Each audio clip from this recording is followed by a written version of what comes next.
Claire, I need to ask you something. Sure, what is it?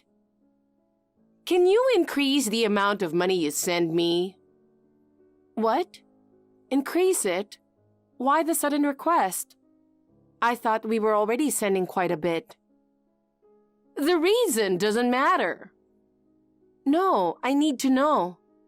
I want to buy a game console for Joshua. A game console? Why are you so surprised? Nowadays, all boys have it. Yes, so he already has one, right? No, that's not it. A new one was released recently. It's sad if he's the only one among his friends who doesn't have it. But Tina, we're already sending enough money. If he really wants it, his parents should buy it for him or let him use his allowance.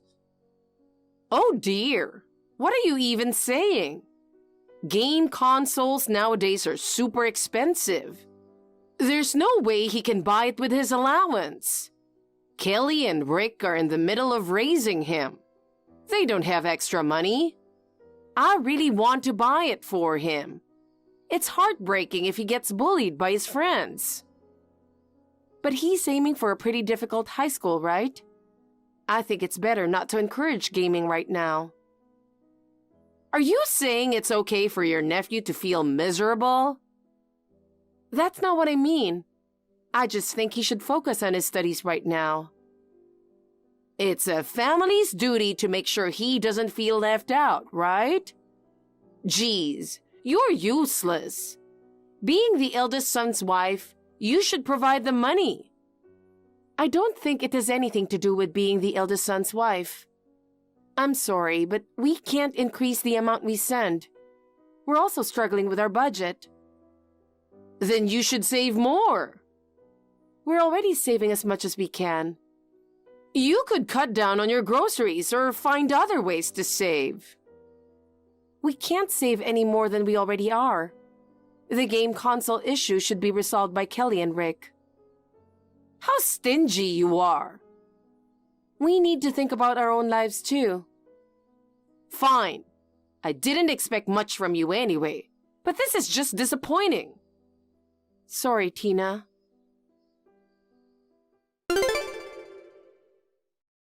Claire, guess what? I have big news. Joshua is accepted to his first choice of high school. Congratulations, that's wonderful. He takes after Kelly. Such a smart kid. I'm really looking forward to his future. So, in the end, you didn't buy the game console, right? No, I didn't, because you were stingy. But it turned out well since he focused on his studies. Oh, hush.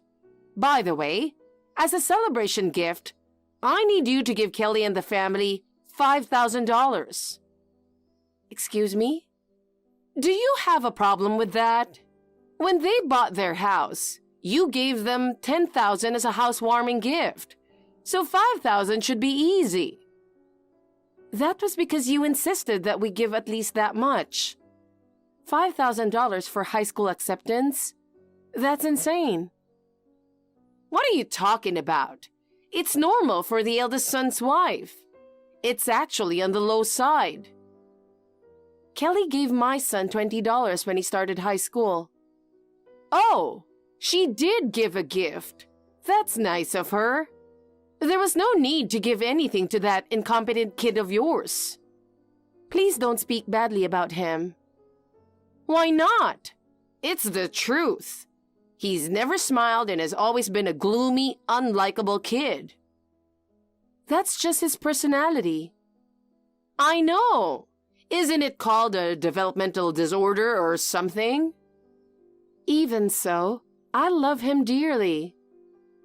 If Steve had married someone else, we wouldn't have had such a problematic child. What are you trying to say? I thought you'd have brilliant kids because your father is a doctor. But what a disappointment. I don't think we've caused you any trouble. We even send you a set amount every month. Of course you do. It's the duty of the children to take care of the mother. But Steve told me you have an inheritance from your late husband, right? That money was used up long ago. I heard he left a substantial amount. Shut up! It's rude to ask about your mother-in-law's savings. I was just curious. For a doctor's daughter, you're so cheap. Your clothes and lifestyle are so modest, it's embarrassing. We were never that wealthy. My father always taught me the importance of living modestly. Didn't you live in a nice apartment on the Upper East Side in New York? That was inherited from my grandfather. We weren't wealthy.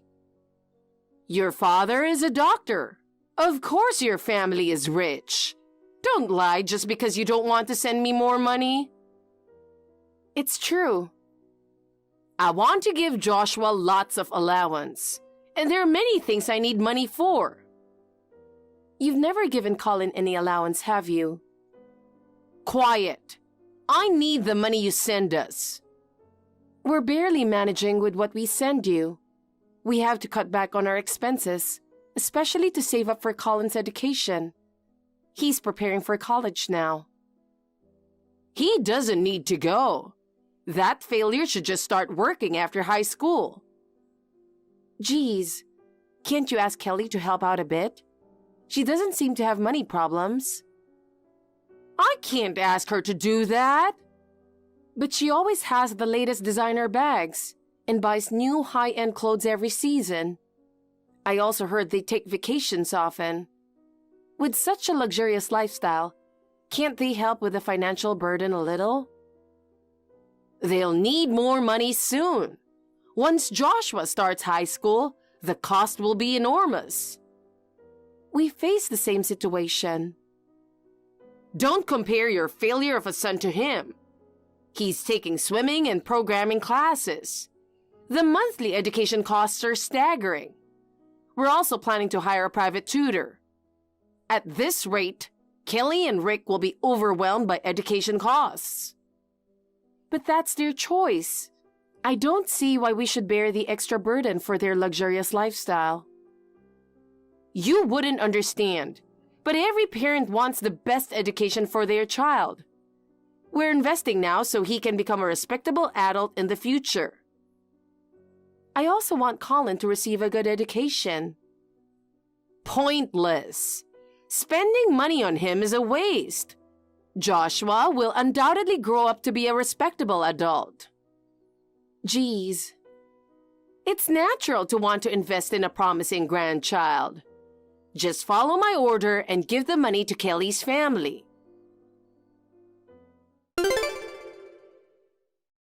Claire, do you have a moment? What is it, Tina? I'm so sorry about your father. Thank you. He was so healthy until recently. He suddenly collapsed and just like that. He was just turning 70. It's such a loss. I know, but cheer up. I'm overjoyed right now. What? Overjoyed? I mean, I get to live in a luxurious apartment in the city for free. Excuse me? Your father's apartment. The one on the Upper East Side that you inherited is now mine. My family will be moving in, so get ready. What are you talking about? Don't play dumb. You inherited your father's apartment, right? Since you, my daughter-in-law, did, I have the right to live there too. It's no big deal. You already have an apartment and inherited plenty of wealth, didn't you? As I said before, my father didn't leave much behind. That can't be true. He wasn't extravagant, drove a regular car, and wore regular clothes. He must have saved a lot as a doctor. Believe me. Don't lie just because you don't want to give us the apartment. I know he owned land too.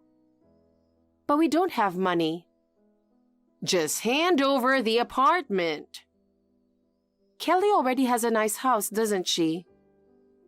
When I told her she could live in an Upper East Side apartment, she was thrilled. Don't make decisions without us. The move is already set. I've already ended the lease on my apartment.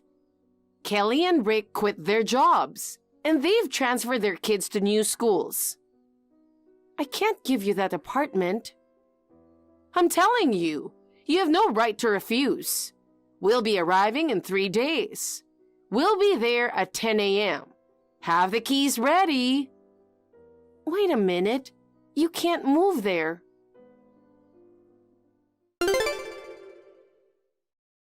Hey, Claire.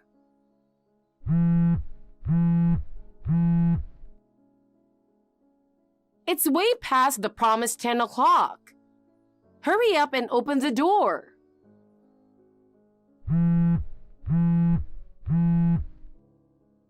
Tina, are you?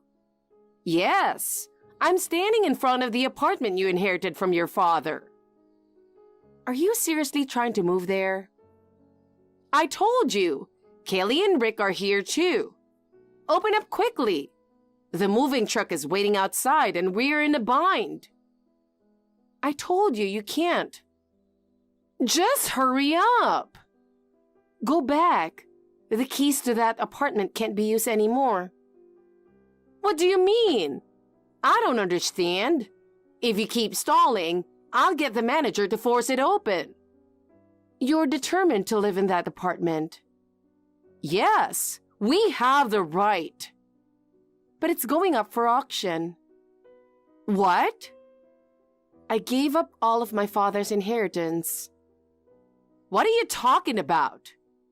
He didn't leave much money, and it was too difficult to maintain the apartment.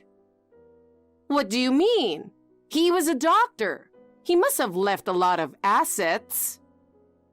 He was a doctor and earned from leasing land, but most of that money was eaten up by the apartment's maintenance fees and taxes. No way! He preserved our ancestral land and wealth, but it became a heavy burden for our family. Before he died, he asked us to end it with his generation. So, that apartment really isn't yours? No, it's been auctioned off. How could you do that? We had no choice. We knew that inheriting his estate would only continue to increase our burden, so we gave it all up. This is unbelievable. We're starting a new life from now on. We want to live without the burdens of the past. What about us? I don't know. You'll have to figure it out yourselves. Wait a minute. What are we supposed to do now? We've already arranged the move. I'm sorry, but Kelly and Rick even sold their house.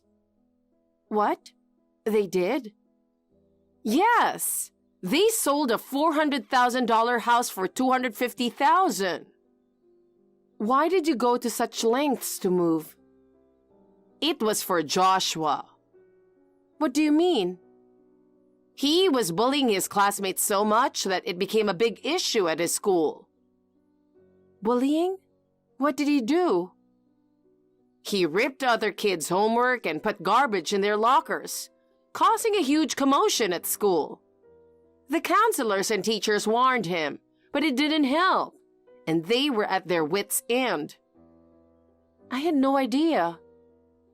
The whole family is being ignored in our hometown, so we thought moving to the city would be best. Joshua has been spoiled rotten. What did you say? Colin is a failure. Actually, he got into medical school. What? And it's a state university, so it's not too expensive. We're relieved. You must be kidding. There's no way that idiot got into medical school. He's socially awkward and can't even talk to people properly.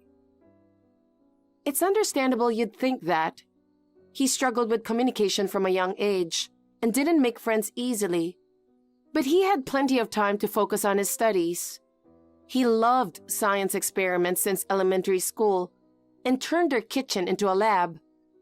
In middle school, He spent every day at the library, reading medical and biology books. He has an exceptional focus on specific subjects and dives deeply into what interests him. Oh, really? Yes, my late father saw a lot of himself in him. He was a passionate doctor too. In high school, Colin was always at the top of his class, especially in biology, where he won national awards. His teachers recognized his talent and strongly recommended medical school. I see. So it's natural for him to go to medical school. His hard work and talent paid off. Unbelievable! A failure going to state medical school? Thanks to him, we saved the college funds we had set aside and decided to buy a house in the suburbs. What? I always felt suffocated living in the city. Since his university is in the countryside, we're moving and building a house there. You never told me that. I hadn't mentioned it. Colin doesn't like the city much, so it's a good opportunity for our family. Who's going to take care of me in my old age? Your beloved Kelly and her family are there. She's always insisted she won't take care of me. I'm relying on you and Steve. She's quite self-centered. Also, Steve has a message for you. He's decided to stop all financial support. Why? You've always favored Kelly over him. Even though they're siblings, you've been discriminating against him. Despite that, he's been patient out of gratitude for raising him. But trying to take over the apartment I inherited, that was the last straw for him. Wait, what am I supposed to do if you stop the support? You could live with Kelly and her family. That way, you won't have to pay rent. No way! They are unemployed and in debt. They bought all those designer bags and still had debt? Yes! They couldn't keep up with the house payments, which is why they decided to sell it. That's what happens when you live beyond your means. This isn't how it was supposed to turn out. Having a lot of wealth doesn't guarantee happiness. I believe living modestly is far more fulfilling. Please help us. We've supported you as much as we could, but we've reached our limit. Don't say that. Do your best to support your unemployed daughter, her husband, and your grandson. But I'm already 68. I've used up my inheritance, and I can't survive on my pension alone. Then you'll have to work. I was supposed to have a rosy retirement in the New York apartment. The idea of working at my age is horrible. You're still young and energetic, so you'll be fine. I'm sure you can handle any kind of job, even physical labor. No, I won't do physical labor. Oh, I wanted to enjoy myself more while I still had the energy.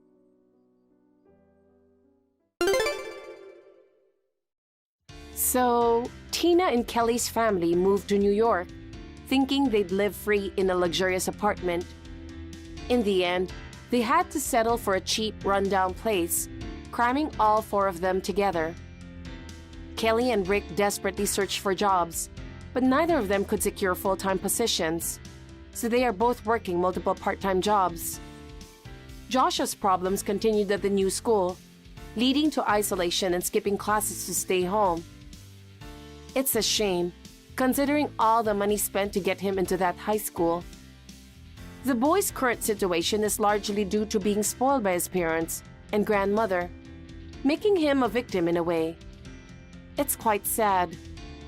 Tina also started a part-time job, but keeps quitting due to conflicts with co-workers, moving from job to job. With her personality, it's no surprise she struggles to fit into the working world. As for us, we've built a house in the countryside where our son's medical school is located. He loves the peaceful, nature-filled environment and plans to become a doctor here. There are times when I worry about him not fitting in with other kids. but seeing him happily attend university brings me immense relief and joy. I'm grateful we trusted him and gave him all our love. I look forward to continuing our happy life as a family of 3. Hey Ali, can you chat now? I've got a little suggestion. Casey? I can, but maybe I pass on the suggestion, lol. Aw, don't be like that. Turning me down so smoothly hurts me. By the way, is Nate not around? No, he's away on a business trip. He's pretty busy with a new project these days. Well, that worked out perfectly then. For what? For the plan I schemed. Okay, a plan and a scheme are the same thing, you know. It's like toast and bread. Ugh, don't be nitpicky. Who cares?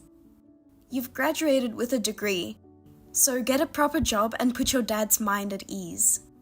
I don't want to talk about it right now. It's not the time for that. Let me just tell you about my plan.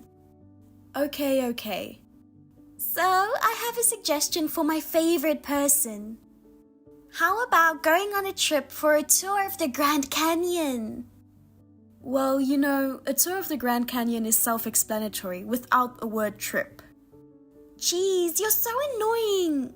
I really put thought into this for you. Alright, thank you. So that means it's a yes, right? I didn't say yes. Come on, say yes. I heard your dad passed away recently, right?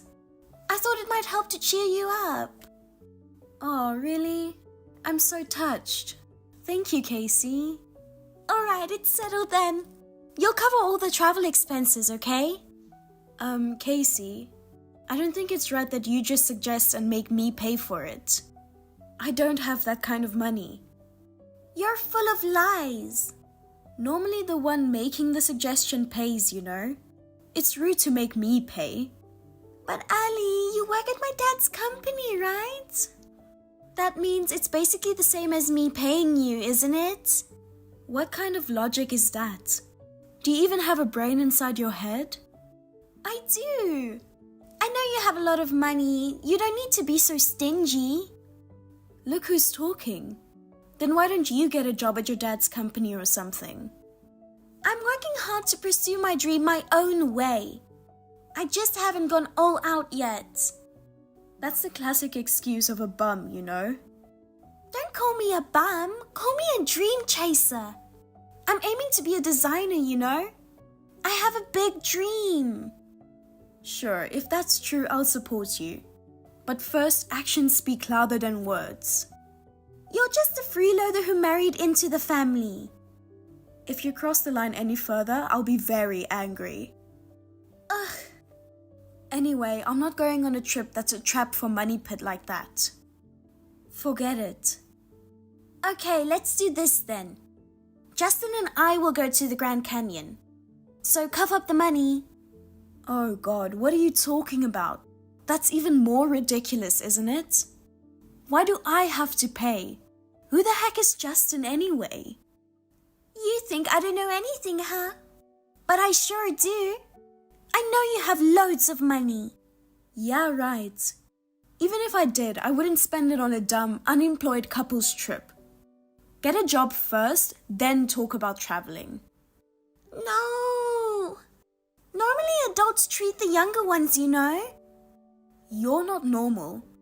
You don't work, just talk and hang out all day. In this situation, I can't possibly give you money. You're so old-fashioned. Knowing how to enjoy life is what allows me to create amazing things. That's what people who can balance work and private life say. Your situation is different. Ugh, never mind. So, can you just send me a check for 5,000? Jeez, didn't I just say I'm not giving it to you? Is your brain filled with moron virus? Stop calling me dumb and moron. I will until you realize. You're trampling on my kindness. Just you wait, you'll regret this, you big dummy. What kindness? Hey Ali, didn't you send me the check?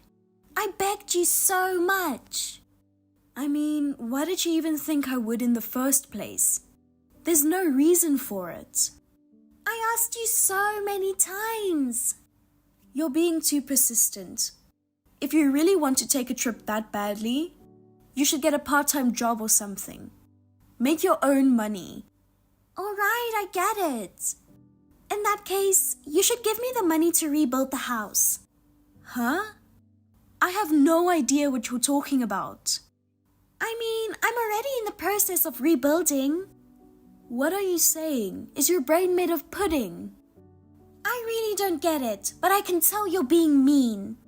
You're the mean one, Casey. How? What's wrong with receiving money from someone who's well off?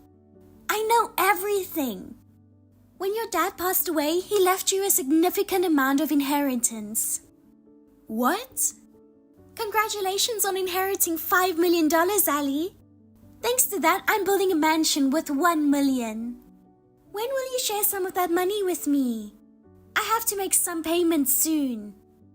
What are you talking about? You're shameless. It's so obvious. You've split the total in half with your mom, right? So you must have gotten over $5 million. You can't claim to have no money, LOL. Well, as I mentioned, the house we're rebuilding right now is worth $1 million. Oh my God. It's a mansion. Isn't it great? I can't wait. You're joking, right? Surely your family will notice if you do something so reckless. Oh, it's not my house. It's Justin's. Okay. So, when can I get it? The $5 million. I've used various things as collateral to get the loans. So I have to repay it soon. That's none of my business. Figure it out on your own. Oh, come on. It's way too late now, LOL. The construction has already started. Do it for your lovely sister-in-law, LOL. This is outrageous. Why did such excellent parents end up with a daughter like you? Your lack of intelligence amazes me. Shut up. You know Justin is a business owner too. He's a more competent businessman than my brother and earns a lot more than my dad's company. I mean, family-run businesses are kinda lame to be honest, LOL. Then you can ask him for money. If he's what you say, there shouldn't be any issue, right? Why are you pestering me? If I did, it would just inconvenience him. Absolutely not. Besides, he's fronted some money for me, so... I mean, it's his house that's being rebuilt, isn't it? Then it's only natural for him to cover it. You, and especially me, have no reason to pay. Oh, well... You didn't think it was strange, huh? But you should still pay. We're getting married once the house is finished, you know? I'll be his wife. What about your dream of becoming a designer? You hadn't thought about that? I'm still going to continue my studies. Even after we're married, I can still pursue my dream as a designer. You should hand over $5 million as a wedding gift. About that, I didn't inherit anything. What? I renounced it because it was too complicated. No! Yeah, so I haven't received a single cent. Not a single cent? What the heck? Are you kidding me? There was $5 million, right? I know everything. Well, it seems there might have been something like that. I wish I would have gotten it, LOL. Why didn't you? You're the biggest idiot. It was mostly debts, you see. Huh? Even though it was an inheritance, there were debts? Yeah, you didn't know? Debts are inherited too. Whoa. So what remained was about 200,000 give or take. You have that much? Give it to me. Jeez, is your brain made of melting cheese or something? It's not melting. Because of my dad, my mom went through a lot. So I gave her what remained. Oh my God. And you think you've done something good, don't you? You fake phony do-gooder! I have a younger brother who felt the same way. We discussed it and decided to renounce the inheritance. We didn't want any money left over from the debts. So I won't give a single cent to you, dummy. Or rather, I can't, lol. I'm not letting this go. Sorry, I have no money, lol. Hey, Ali, how's it going? I'm tired from work. I bet you're bouncy as usual. You're not working after all. So envious, lol. Quit it. I'm tired too. I just moved. Did you? To Justin's place? That's cool. Nope, your mum's place. What the? Justin's with me too. What on earth are you doing, barging into her house? Oh, we just want to bond with her, who inherited a fortune, you know? We're thinking we take care of her. No, get out of there now. Do you want a sriracha sauce injected into your artery?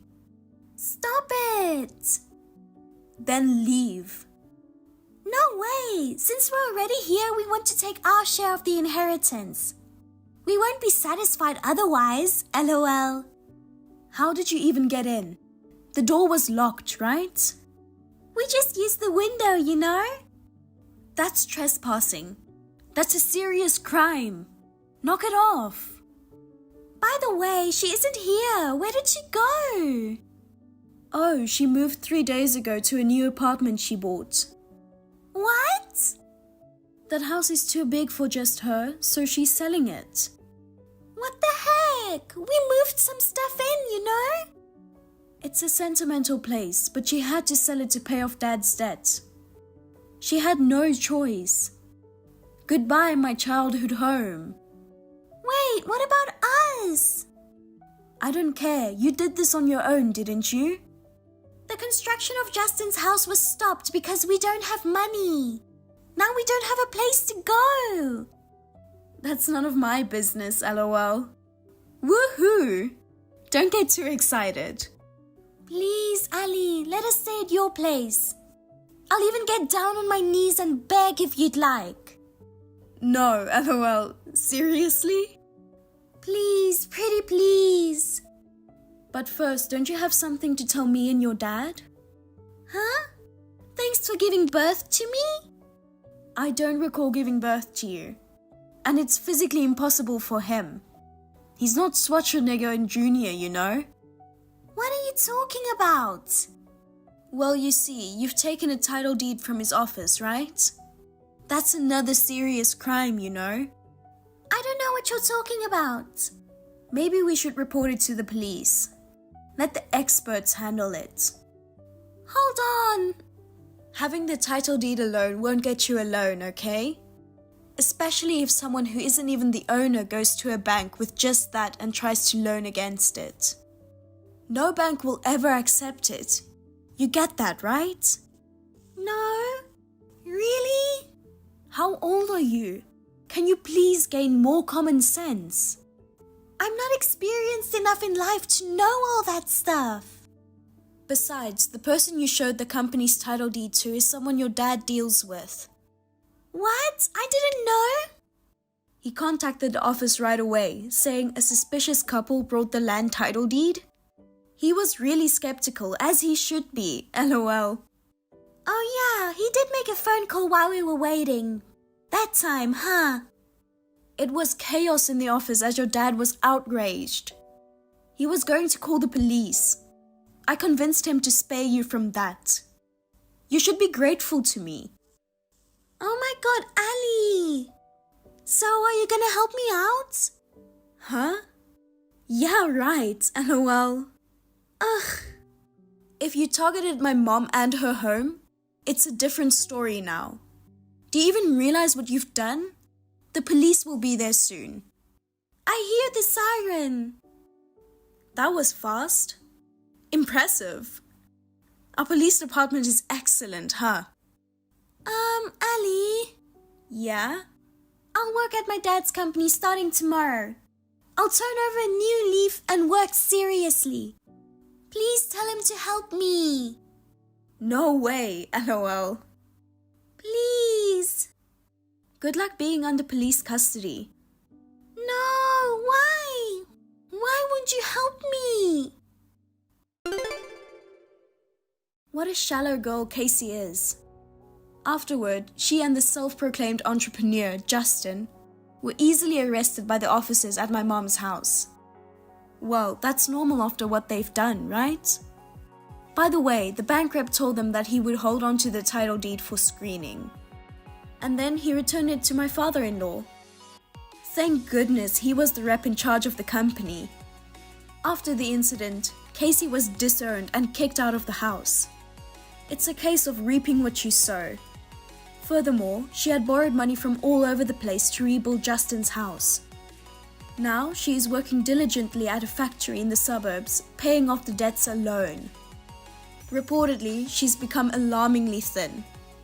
By the way, Justin, on the other hand, was found to have gotten into some shady business at his company. He's still making use of the long-term stay plan at the detention center. I guess he's even more foolish than Casey. I hope they'll get their act together after all this. Thanks for watching the video till the end. Please check out our other videos as well.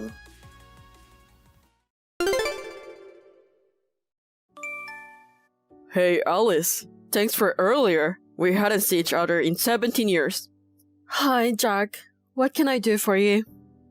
You told me you'd rather marry a younger back then. What does my ex-husband, who betrayed me and eloped with my sister, want from me now? You wanted to know something about her and kept pestering me, so I gave you my number. Oh yeah, about Mia. I heard you broke up less than a year after you eloped. But what do you want from her now? That was just an excuse. No. I heard you were seen around town through word of mouth. I was hanging around where you might be living, and sure enough, there you were. Well, you had aged compared to 17 years ago, but the resemblance to the old days was still there. So, I recognized you immediately. I see you got nothing better to do. What's with the creepy stalking? I was just trying to tell you how happy I am now. I beg your pardon? I'm about to go out with a very young and pretty girl. Wow, I'm glad to know there still are some girls who like weirdos. This girl, Erin, is a college student. She works part-time at a diner called Annie's, near the town square. Annie's? It's a famous diner around here, so you must know. Yeah, I do. Erin from Annie's. Hey, she's already cute just by her name. I know the manager there, but Erin's still in high school. What? But the regular customer told me that the manager's daughter is a college student. She is his niece. His daughter's been away for college outside of the state since 2 years ago. Also, she was living in a student dorm in high school, so I don't think you guys have ever met. Oh. By the way, Erin's dad also works at the diner. Seriously? And he's younger than you. No way! You know, before you turn into a creepy pedophile, I suggest you stop going there. Her dad is younger than me? You should be glad to find out before you make a huge mistake. Ugh. Hey. You again? What do you want this time? I couldn't get to the point yesterday because of an unexpected finding. And? If you have something to say, just say it. I'm using up my precious lunch break from work to chat with you. Oh, you're working. Of course I am. I knew it. What's wrong with you? You're a single hack for life. How dare you? You're so rude. It's none of your business whether I'm single or married. Yes, it is. I mean, I'm pretty sure you're not married. Why so? Because the guy who told me about you said you seem to be living alone in a studio apartment. Does that mean you know where I live? Well, yeah. What the heck has been going on? Since yesterday. You lied to me to get my number. It was a failure, but you bragged about dating a younger girl. I thought you just wanted to brag about how happy you were, but you're still pestering me. It's been 17 years since our divorce. What the heck do you want? Well, I thought I'd end it yesterday too, after all the embarrassment. But this morning, I realized something. What? I mean, you're still single. Does that mean you're still hung up on me? Oh, Jesus. Is it pathetic to still have feelings for someone who betrayed me after 17 years? Are you sure? Then why are you still working? Women work regardless of being single or married nowadays. But you're single, aren't you? Why are you so judgmental? You still have feelings for me, right? Not at all. Aw. You're clingy.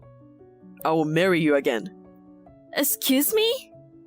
We're getting old, you know? You might think it's too early, but I'm thinking about retirement. Doesn't the thought of a lonely old lady living alone frighten you? Don't assume that I'm still single because I haven't denied it. You haven't because you're probably ashamed or too proud to tell me. Then the only answer is that you're single. God, it's as simple as not wanting to tell you anything. Why not? What's the point of explaining my current status to a traitor? But since it seems to be even more of a problem if I don't tell you, I'll tell you as much as I can about my 17 years. Okay. Well, look at this first. A photo. What's this? Why are you wearing a gown? It's my college graduation photo. Wait, you're a high school grad, just like me. I enrolled in a college after our divorce. I wanted to study more. That's kind of lame, isn't it? You went to college after I left you? What I did after you left me is none of your business. Thanks to that, I found my calling and was able to apply it to my current job. And most importantly, I met my husband. Oh, come on, you don't have one. Here's the next one. A photo. What are these? Our wedding rings. No. The design of these rings is clearly different from the ones we had, so you understand that they were purchased on a different occasion, right? Are you serious? Look at this next. Photo. This is my husband and our boy. No way. I don't want to give away their identity, so it's the one taken from the site a few years ago. As you can see, I've already remarried, and we have a child. My husband encourages me to work, which is one of the sources of my happiness. And he is very supportive towards me. I have a good relationship with my in-laws too. You're really married? Yep. I love my life now. Then, why do you have a studio apartment? Is it a secret affair pad where you bring different men behind your husband's back? If that's the case, I can take up the part. You've already become a creepy, delusional old man, you know? What do you mean? Listen, don't you know that service apartment? And? I happened to be in my hometown for a month or so on a business trip, but my parents' house is long gone. I thought it would be more convenient to stay in a service apartment than in a hotel so I can cook for myself. I decided to stay there after consulting with my work. A business trip? Yes, this is the end of the story of my 17 years. That's all you need to know. Yeah, but... Conclusion? You have already exited my life story. Wait. So long.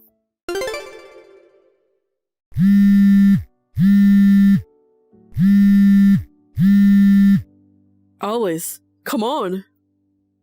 What? Just for the duration of your business trip, let me stay with you.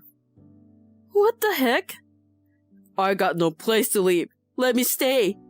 I will please you at night in return. That's gross. My business trip ended the day before yesterday, and I'm already back home. There's no one in that room right now. Oh shoot. You said the trip was for a month. Right. The month ended 2 days ago. Oh, seriously? By the way, I heard you bothered Mia before you came to me. I contacted her to give her a heads up, and she told me you already reached out to her. You thought she was still single too. You told her that the woman you had lived with for over 10 years had left you and that you would get back together with her in exchange for her financial support. Her preteen son stood in between and turned you away, right? You know that much?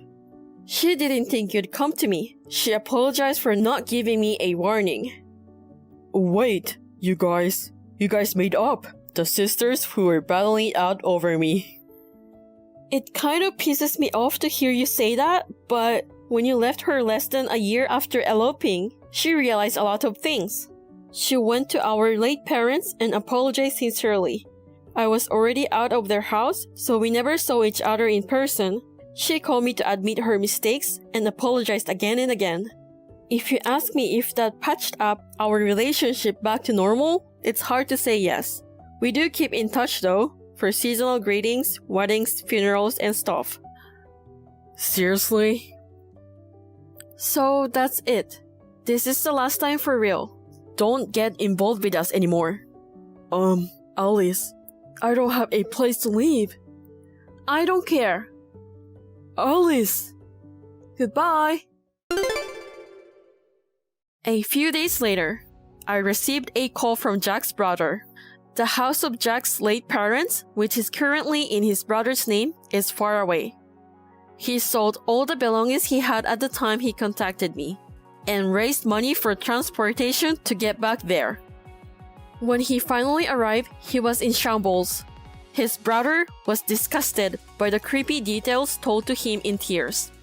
He immediately asked a company he knew for help, and the next morning, he grabbed Jack by the neck and threw him into the employee housing. Jack, who had no idea what was going on, found a place to live and work. He was told by his brother to refund $30,000 in alimony that he had covered for him 17 years ago. Currently, he's going through vigorous training to toughen up under the guidance of his supervisors.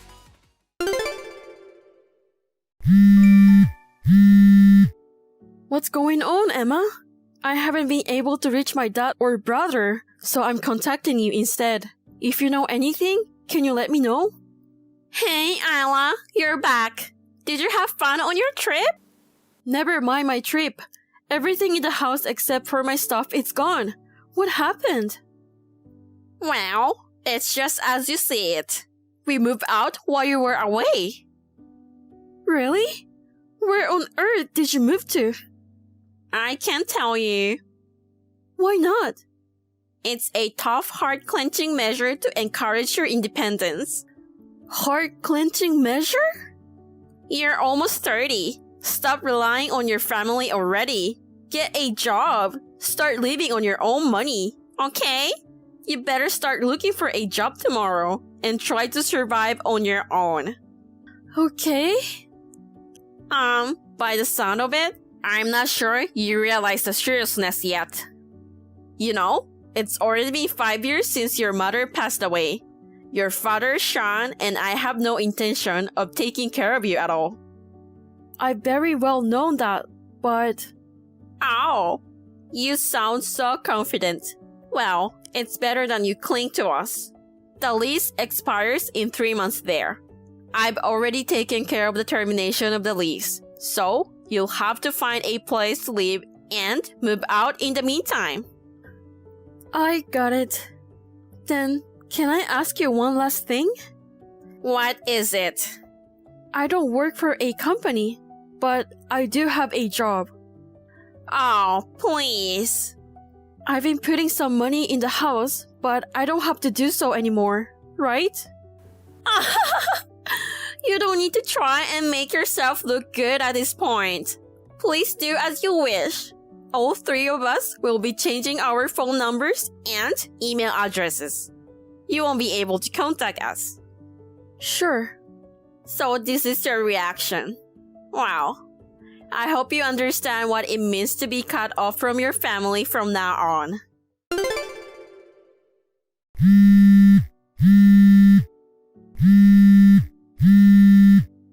Isla, it's me, Emma. Oh, it's your new number. It's been a while. Where are you now? I've moved since then, and I'm living in an apartment. Oh no, you've already moved out? Of course, a 4-bedroom house was too big for one person. By the way, the landlord's son and his wife are going to renovate the house and move in. That's not good. Why? Do you want to move back in? Your father, Sean, and I are in front of it right now. But I don't have the key anymore, and you're not here either. So, you got a job? Is that why you left?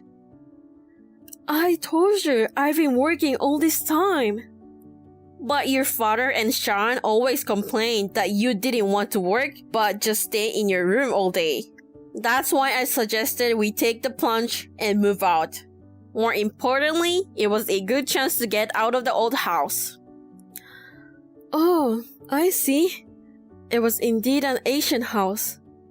But you know what? There's only one thing that's different now. With the money saved from paying your expenses, we rented a slightly nicer property. And yet, the balance in our savings is going down at an alarming rate, and I'm afraid we won't be able to pay the rent anymore. Something's weird.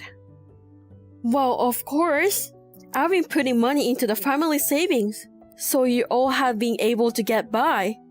How can an unemployed person do that? I work freelance, so... Freelance? I mean, my room was my workplace. My dad, Sean, and you didn't want to believe me, but I've been making a good income. When we lived together, I was putting $2,000 a month into the family account. 2,000? That's what my mom earned before she died, and I took over. Since that money is gone, of course, the balance will decrease faster. Oh God. The account history should show you all the money I had deposited, but you didn't notice it all along. By the way, is Sean still working as a temp? Is he really going to work? Oh well, that's... I guess he thought he was better than me, so he always looked down at me. My dad spends like a madman and can't save a penny. Your move must cost you a lot too.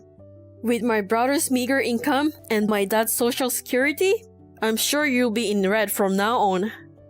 Where do you live now? I won't tell you. You've cut ties with me, haven't you?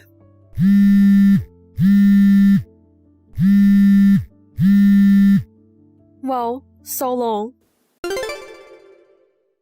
My brother and his wife thought they could afford to live comfortably on my father's retirement savings. However, my father's spending habits has always been extravagant, especially after my mother's death. More than half of her life insurance was used to pay off his debts. In such a situation, I was putting in $2,000 a month for them to make ends meet. The punishment I received from my oblivious family was for them to move out without telling me.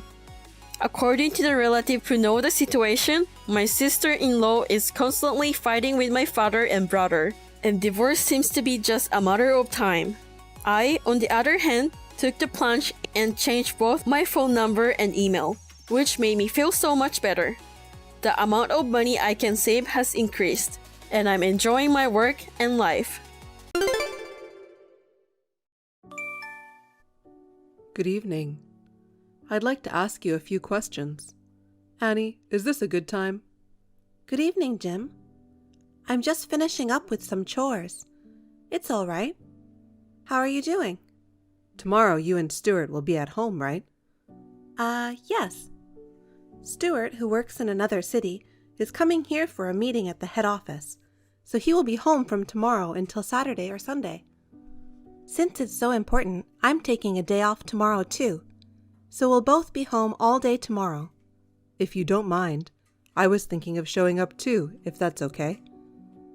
No problem, but are you coming alone? Yes, I am. You see, as you know, Annie, Stuart hates his mother's meddling terribly. He's resolved to never tell her about this visit. If she finds out, she'll definitely go to see him. She's so nosy. Yes, that's what I've been told too. So that's why I'm bringing it up. I'm going to go out in the morning and say, I'm going to see a local friend of mine who's in the area. Actually, I'm not lying, because I'm really going to meet my friend. I'm going to visit my friend, and then I'm going to see you both for the first time in a long time. Is that okay? I see. No problem. Well then, I'll let Stuart know the plan. Thank you. So tomorrow, after I meet my friend, around 1 p.m., I'll come to your place. Is that all right? Yes, I'll be waiting for you. Annie, I'll need you to do some housework over here tomorrow. Take the day off from work to come. Can you reply? What? Don't say what. Say yes. That's the only acceptable response. Also, when you come here, come by car, not public transit. I'm going to the supermarket, and I'll have lots of heavy groceries. I can't tomorrow. I have important things to do. Huh? Some errand? Are you saying there is something more important than helping your mother-in-law? I just told you the only acceptable response is yes. I'm afraid I can't, even though normally I would. The timing doesn't work for me. Tomorrow's errand is really important to me, and it's my #1 priority. I'm sorry, but I can't help you, Susan. If you could ask me on a different day, we can set something up. But if you ask me out of the blue... It's just a little housework and some shopping. You're not close enough to go there and come back quickly, so it's difficult.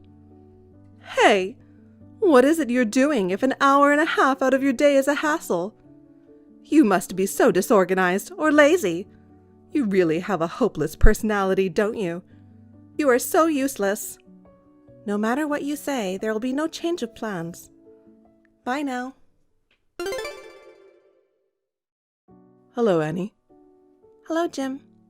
I've called Stuart, but I think I'll be arriving there in about 20 minutes.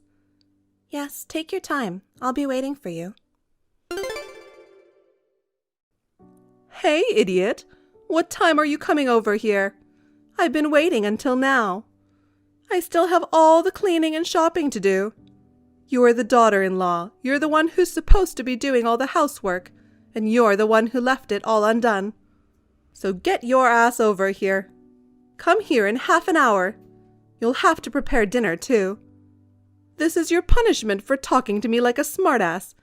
I'll let you off with this much, so be grateful and come and do it. Don't be lazy. Come quickly. Oh my God, Susan. I told you I was busy and you ignored me. I told you that my needs as mother-in-law should come first. Not in this situation. You should at least do the housework in your own home yourself. Oh, you're such a moron. You idiot wife. If you can't listen to me, you have no value. Now, divorce my son and get the hell out of my life. Susan, you might want to stop being so abusive to me. Huh? That's a terrible accusation to call me abusive. I'm just trying to discipline my moronic daughter-in-law who doesn't listen to me. Your husband Jim is very angry. What? Susan, that's enough. What? You? What are you suddenly talking about? Don't play dumb with me. I'm at Stuart and Annie's house. What? Stuart came home over the weekend for work. I came to see him on the way to see my friend. Stuart is home? This is the first I've heard of it. I didn't let you know. I didn't tell you. If you'd had told me, I would have gone with you today. Then I could have disciplined Annie in person. Why didn't you tell me? Stuart asked me to keep it quiet, so I didn't tell you. Stuart did? Why? He's not the kind of boy who would cut his mother out of his life, is he? You're still unaware, huh? Unaware of what? That Stuart is annoyed by you. What? Being annoyed by me? That can't be true.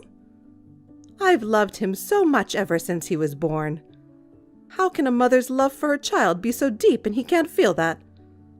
You should realize that your mother's love is actually your own self-indulgence. Stuart is fed up with all your interfering, even after he's grown up. How can you say that? You're the one who should have done something as Stuart's father. What about you? I don't know how much I can call it fatherly, but I'm proud to say that I'm what Stuart needs as a parent when the time comes. Huh? What are you talking about? What makes you think he feels that way? Let me give you 2 examples. The first one, I've been introduced to a classmate who says he is Stuart's best friend. What? Best friend? You know Curtis, don't you? What? Curtis? The boy I told him not to hang out with because he grew up in an orphanage? You mean Stuart was friends with that boy, ignoring what I told him? That's right.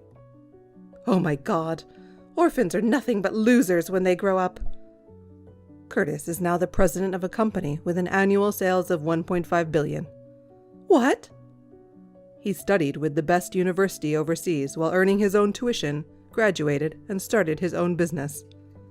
When I met Curtis, Stuart said, he's going to be a big shot someday. Unlike you, he had a good eye for people.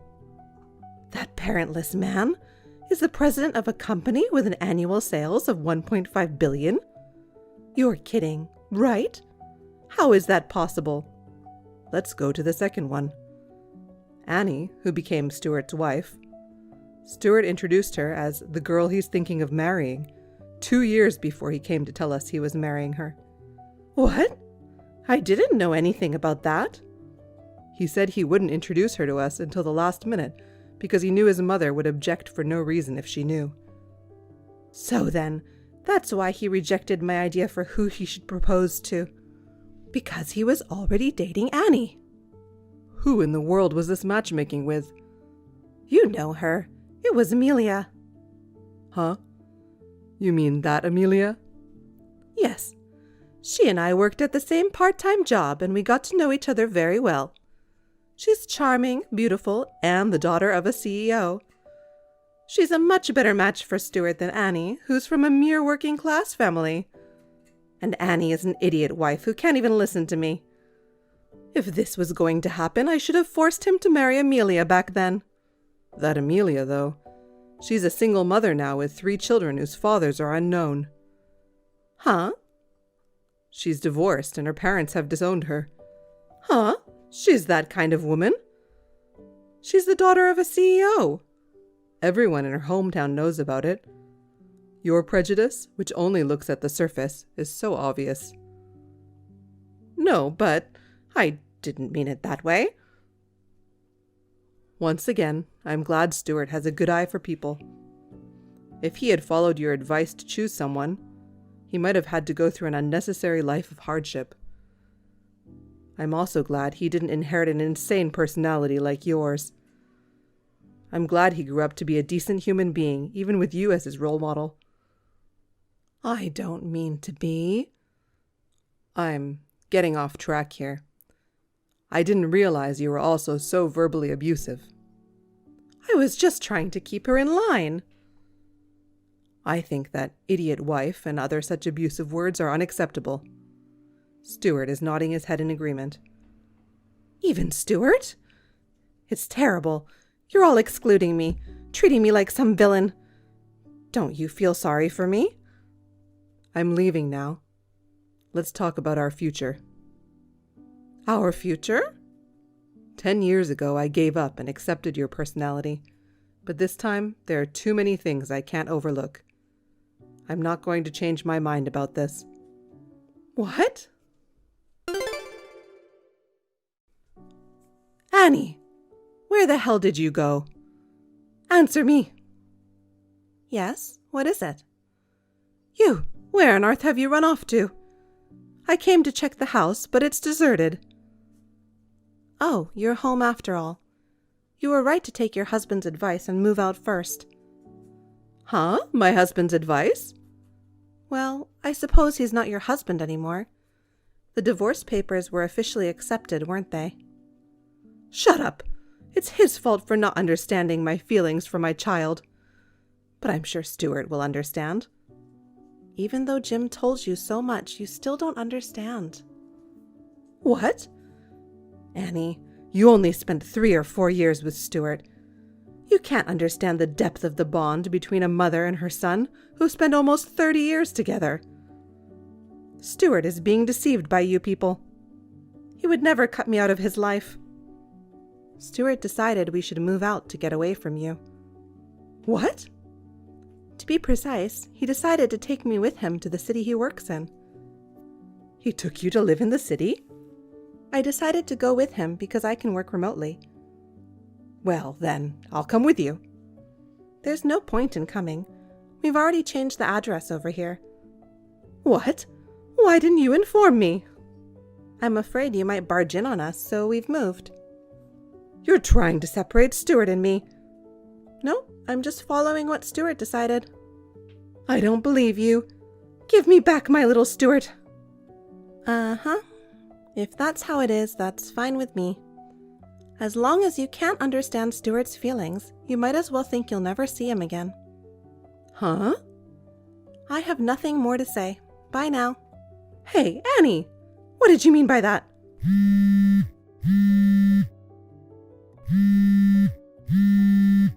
Tell me! Annie! Confident in her absolute love, no one's advice seemed to reach Susan's heart. Stuart has always been troubled by over-interference by his mother. He often consulted his father, his best friend, and me, his wife, about every problem, trying not to lose his common sense. On the day his parents' divorce was finalized, he said, "It's finally over." My father-in-law, Jim, said, "I'm sorry it took so long." After he said that, they both felt relieved. I also felt relieved thinking about everything they had lived through. So, my mother-in-law was cut off from both her husband and her son. But then she fell in love with a young man who looked like her son. She spent all the money she had on him, and before she knew it, she was deep in debt. I'm afraid of what happens to people who can't stop themselves, but I have no intention of helping her at all.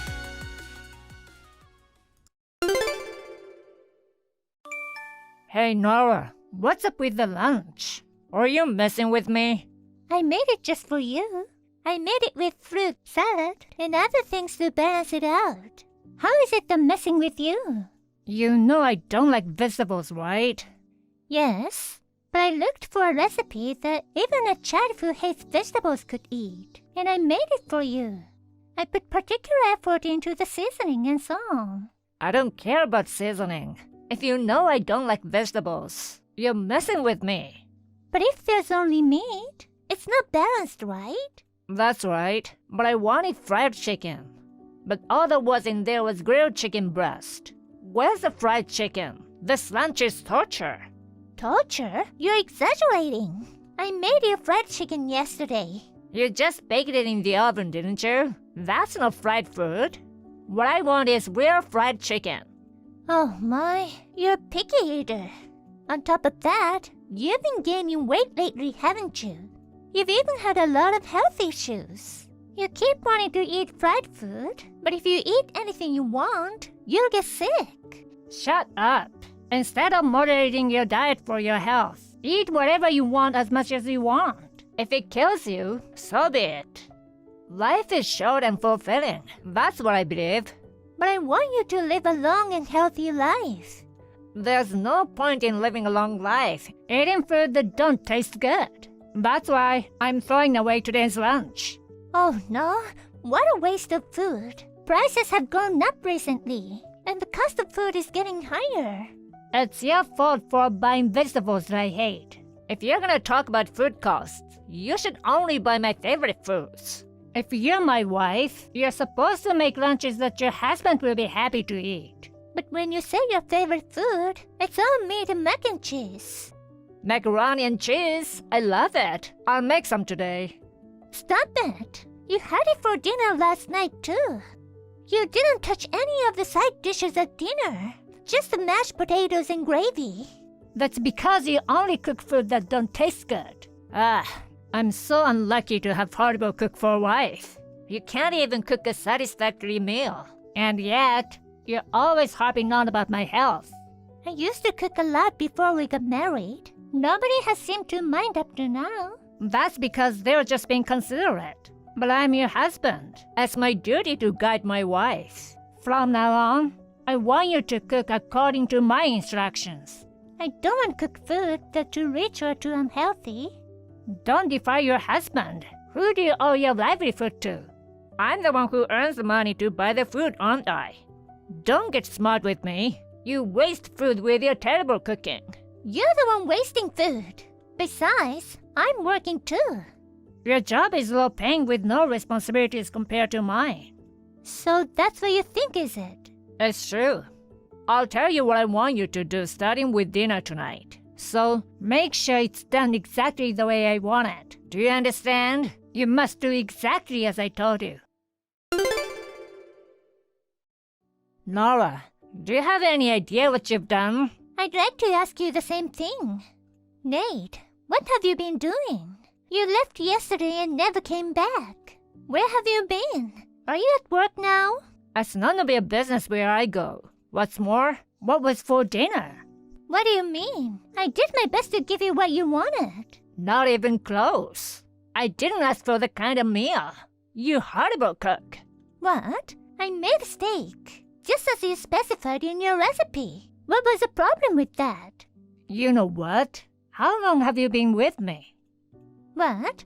About 5 years? How many times have you had dinner with me in those 5 years? You haven't noticed anything. You have seen how I eat, right? How you what? You mean not very good table manners? I've always thought it's impolite to talk while eating, or hold your fork like that. Wrong. Don't belittle me. Did you see how much sauce I pour on my steak? Yes, a lot. You were really angry when I mentioned it to you before. Yeah, I was. It's just not quite enough for my taste. You put ketchup and sauce all over your fast food too. If you know them, you should seasoning it like that. It was just as if there was no flavor at all. I don't know how you can call the food. It was seasoned well. I tasted it. I'm sure of it. Besides, if you put that much sauce on it, you'd be consuming too much salt. It takes a lot of sauce to get a flavor the way I like it. Every time you measure it, your blood pressure gets higher. It's time to start cutting back. Don't be silly. It doesn't matter if you live a long life with thin taste buds. You have to live with lifestyle-related diseases for the rest of your life. It costs a lot of money for medical care. You talk about a short and fulfilling life, but there's no guarantee that one day it'll end up rapidly. Don't make me say it over and over again. You're a messed up wife, but don't you dare talk back to me. Anyway, you need to get us sauces, ketchup, and mayonnaise right now. I want you to make sure we have plenty of it. Huh? Oh, and no low sodium, half calorie crap. I don't use those products with additives, but I want people to taste the flavor of the food. If you chew it well, it tastes good without a strong seasoning. That way, you can get a satisfaction from a little bit of food. You're talking back to me again. Do you know the situation you're in right now? I'm your wife, your spouse. A wife's job is to satisfy her husband. Listen, I'll go ahead and come home today. In return, as I said before, you'll get plenty of condiments. You'll also prepare the dishes I specify. You'll also double the seasoning. If you make it this strong... If I'm not satisfied, I'll really divorce you. Fine. Nate, let's talk. Come home. No way. I'm divorcing you. Come on.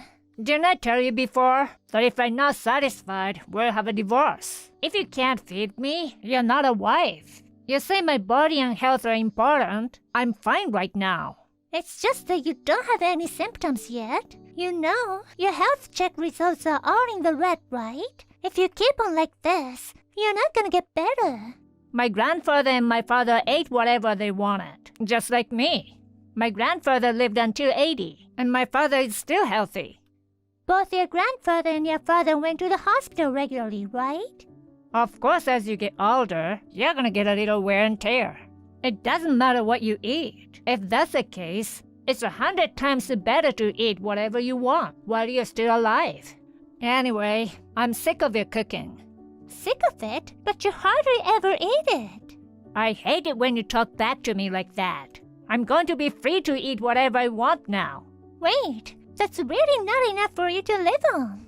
I'll try harder to cook food that you can eat. You say that, and you're gonna put in vegetables and put less seasonings, aren't you?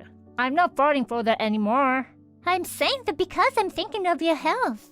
Not necessary. You're messing with me. It's like you don't really know the situation that you're in. I already got the divorce papers. Fill them out when you get home. That's so cruel. Hey Nora, how are you? Are you still living health-conscious food? Nate, long time no see. How are you? I'm fine. No complaints when you can eat whatever you want. Everyone at work says I look great. I guess your screwy cooking was hard on me. I'm glad you let me go. Yeah, I hope you're well. The best thing for your health is to eat what you want and live a stress-free life. You're probably right. Right? You should be honest with yourself too. Don't force yourself to be so health-conscious. I'm not like I'm forcing myself. I like vegetables. Jeez, you've been so stubborn again. Well, if you get jealous of my eating habits, you can call me. Your property fried chicken isn't bad. I don't envy you. I'm afraid of you. Don't be so stubborn. Then you call me when you miss me. I don't mind if it's steak. No thanks. Nora, how are you? Hey Nate, I'm still here as usual. What do you want? I've been feeling a little under the weather lately. Oh, really? Are you busy with work? No matter how much sleep I get, I feel heavy and tired. My legs ache all of a sudden. It doesn't feel like a cold. It's just weird. That's terrible. If it continues, maybe you should go to the doctor. I'm sure your unhealthy diet is paying off. Hey, why don't you come live with me again? Huh? It's just that I've become so incapacitated that it's just hard to move. And the appreciation for you really sank in. You want me to take care of you? I mean, you could help me get up a little bit. Like, take me to and from the station. Even though we divorced, you were my wife once, right? Isn't it a wife's job to support her husband? I don't want to. No way. Besides, we aren't married anymore. Don't be so stubborn. You need money, don't you? I have enough to live on my own. Your job is a simple job with no responsibilities.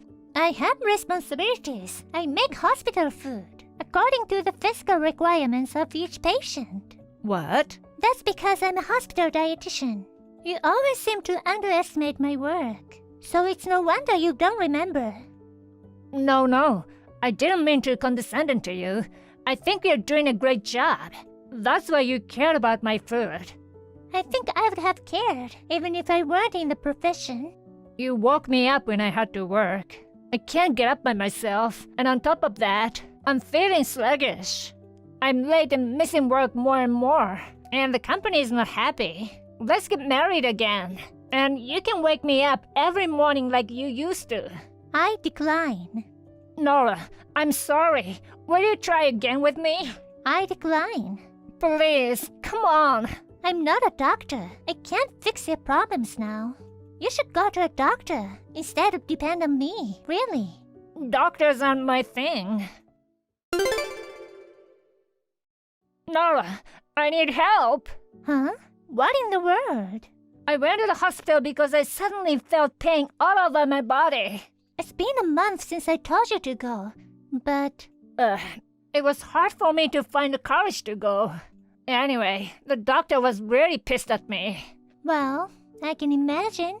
I was told I have severe diabetes, high blood pressure, cirrhosis, gout, and hyperlipidemia. A parade of lifestyle-related diseases. I was told that I should be hospitalized for health management right away.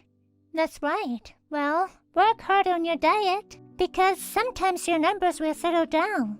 Hey, you're the dietitian at the hospital, right? Would you cook for me? You're my wife. You're gonna have to support me. Because, you see, I'm really sorry. I don't want to. Huh? You told me before. You said you'd make me a recipe that I could eat. And the other day, it was all over the internet. They said that you're the creator of recipes that even people with dietary restrictions love. That was when I still had feelings for you as a wife. No matter how much effort I put into the recipe, I was always told that there were vegetables in it, that it was just baked, or that the flavor was too weak. I got tired of being told that the taste was bland and you getting angry at me. It was also sad to have a lot of sauce and ketchup poured on the dishes I had researched and made. Even my packed lunches got thrown away. I've had enough. I won't complain anymore, please. I want to eat the kind of food I read about on the internet. I refuse. If you've been told you need to be admitted to the hospital for controlled care, then grow up and get the treatments you need. Then I'll go to the hospital where you work. You know, my current workplace is not my former hospital. Huh? They moved me to another affiliated hospital in another state. Where is it? I'm not gonna tell you. Please, cook for me. I want to eat your food. You don't have to be so obsessed with me. All hospital food looks healthy and delicious these days. I'm not the dietitian there, but they're always the one. It has to be you. I heard you've gained even more weight since the divorce. Huh? One of your colleagues is a friend of mine from school. He says you've gained even more weight since the divorce, and you don't seem to care about hygiene anymore. I was so busy with work that I didn't have time to shower. When we were married, you even cleaned the bathroom so I could take one. That's what I can't do without you. Please. I understood that after the divorce. You're all I have. Please, start over with me again. Even though you've been calling me a terrible cook at work? I'm sorry. I wanted to maintain my dignity at work, too. That's what it takes to be a capable man. If you're my wife, you'd understand. But I won't anymore. I won't throw away your lunches, and I won't complain about your cooking. It's stupid. I won't make up with you or cook for you anymore. You don't care if I die?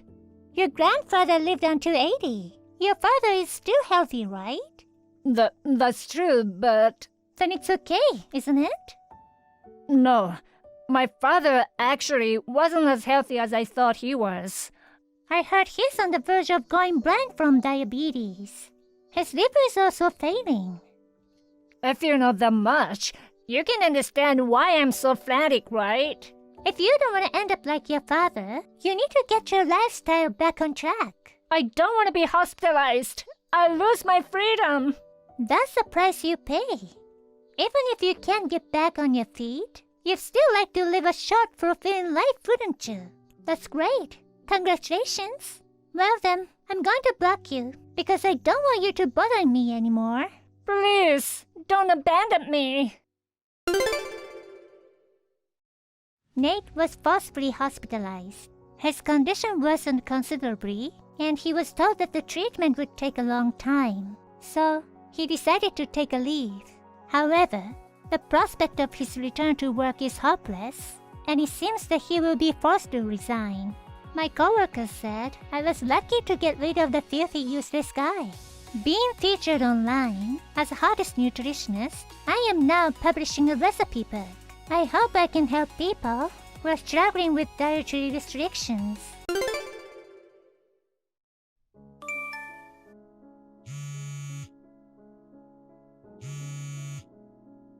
Olivia, where are you? The house is a total mess. You haven't cleaned at all.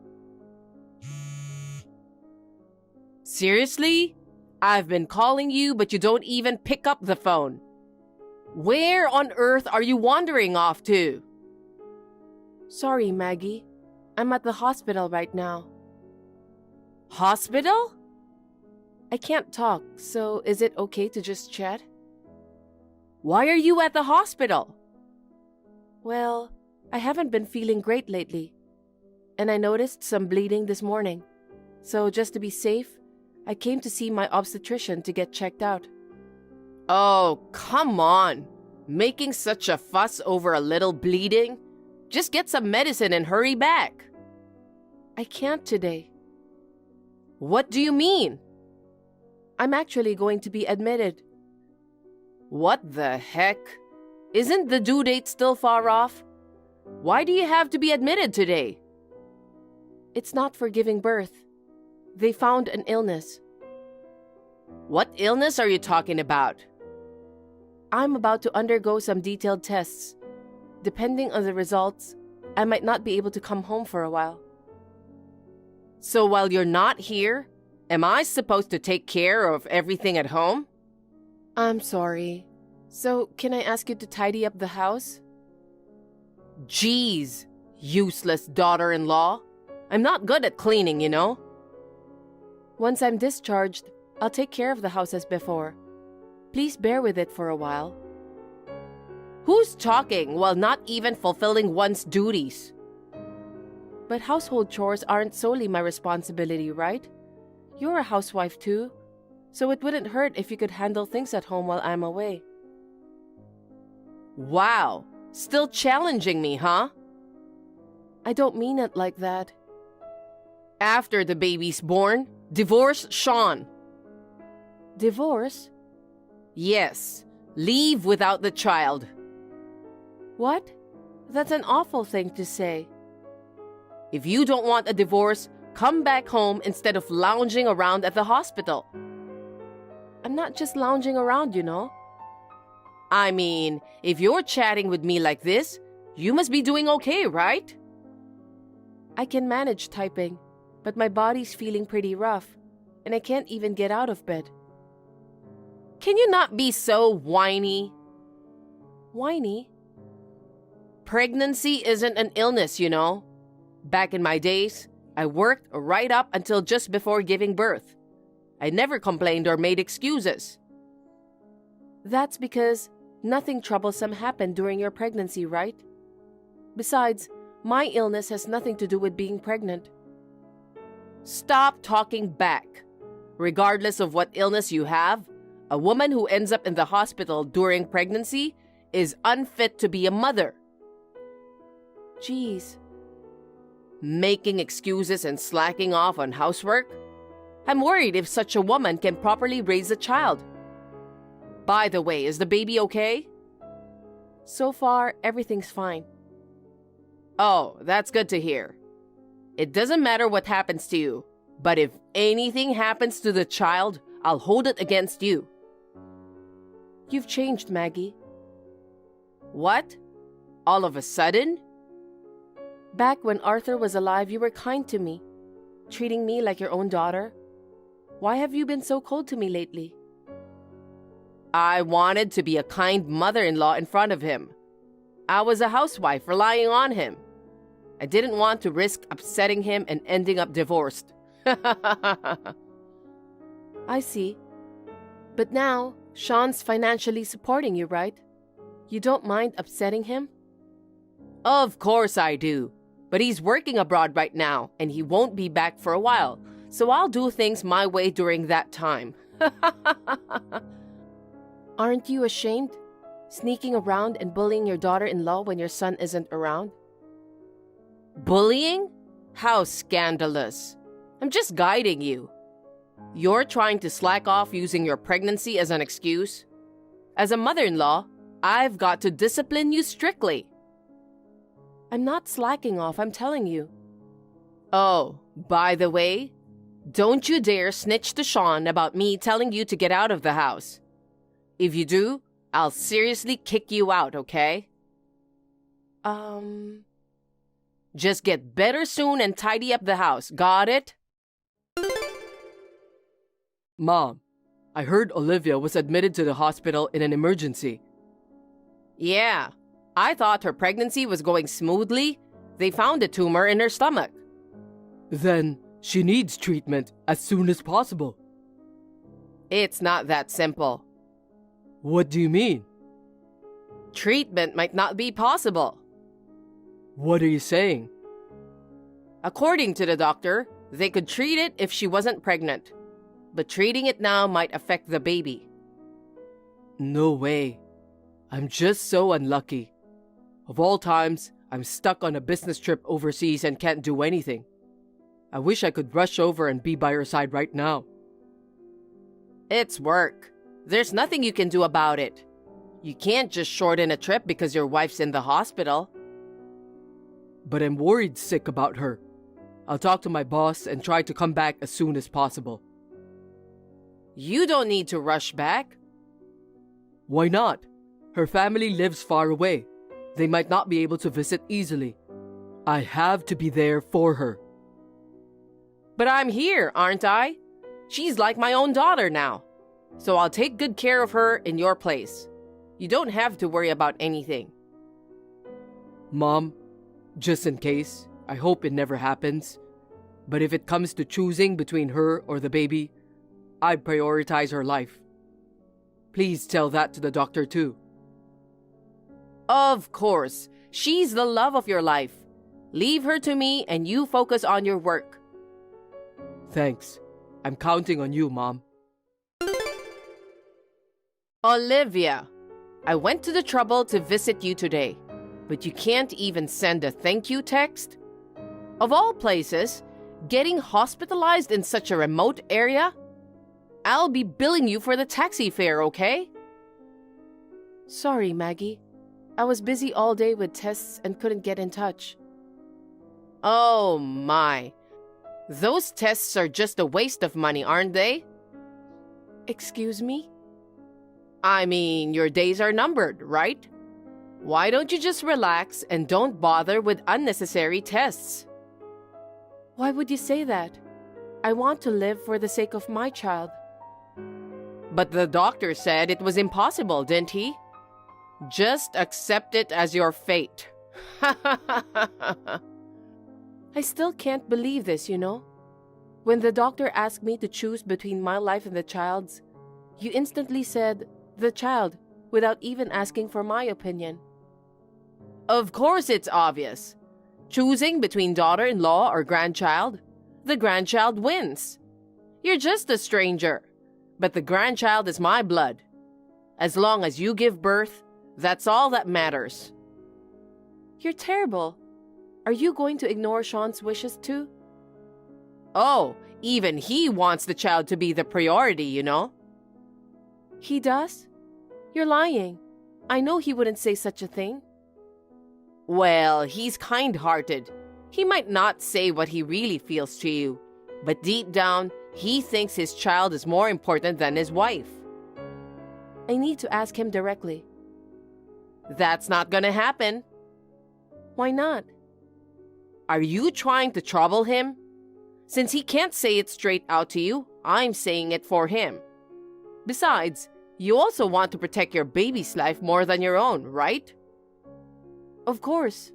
I must, even if it means risking my life. Then don't go for treatment.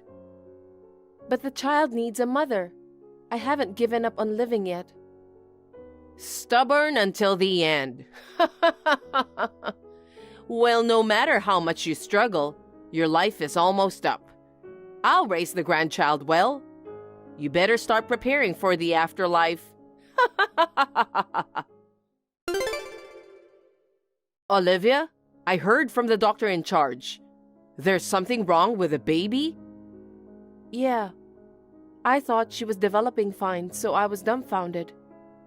The doctor says he's not sure if she'll make it to birth. I'm in shock right now. God damn it! What the heck did you do? Huh?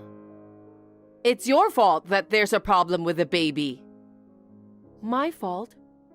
Of course. It's because you got sick during pregnancy. That's why something's off with her. That's not it. According to the doctor, the baby's abnormality is unexplained and has nothing to do with my illness. Nope, it's definitely your fault. Your lack of self-care messed things up, affecting her. That's not true. If she has special needs or disabilities, I won't be taking care of her. What? That's heartless. You were so excited about having a grandchild. That was assuming she was normal. I'm hoping for a healthy child like my son. If a weak little girl comes out, taking care of her every day would be a hassle. I'll either put her in a facility or give her up for adoption. Please stop. The child is innocent. Please let me raise her at home. Huh. You can't even raise her yourself. What are you even talking about? You won't even be around when she's born, right? True. I might not be here anymore, but Sean wouldn't want to give up his child. Even if he wants to, I'll have a say. What? With him traveling abroad so often, I'll be the one raising her in the end. Oh no. If you hadn't gotten sick, you could have had a normal birth and raised her normally. I guess it's karma for not taking care of yourself. Well, it's too late to talk about it now. The baby's fate is up to you. If you don't want her handed off to someone else, then give birth to a strong girl, even if it's at the risk of your life. Mom, please come to the hospital right away. Oh, Sean, it's been a while. What's wrong? Olivia passed away. I've informed her parents. Can you come over here too? Have you already come back? I came straight from the airport to the hospital. So, is the baby okay? The due date was close. Mom, aren't you worried about Olivia? There's no use worrying about someone who's passed, right? She was determined to protect the baby at all costs. So she held on until after giving birth, right? Neither of them is in this world anymore. What? She tried her best and gave birth, but it didn't work out. Both of them are in heaven now. That can't be true. Even in a haze of consciousness, she was able to hold the baby before, you know. I regret not being able to protect them, but I want to believe she departed feeling content. Oh, I see. That's really unfortunate. I'm disappointed in you, Mom. Me? What are you talking about? I saw her messaging app. You were verbally abusing her while I was away. Despite her being sick and hospitalized, you were urging her to come back soon, telling her to leave once she had the baby. Oh no, you snooped through her phone? When she was still semi-conscious, she asked me to see her conversation with you. Huh. She was spiteful until the very end. No wonder things seemed off.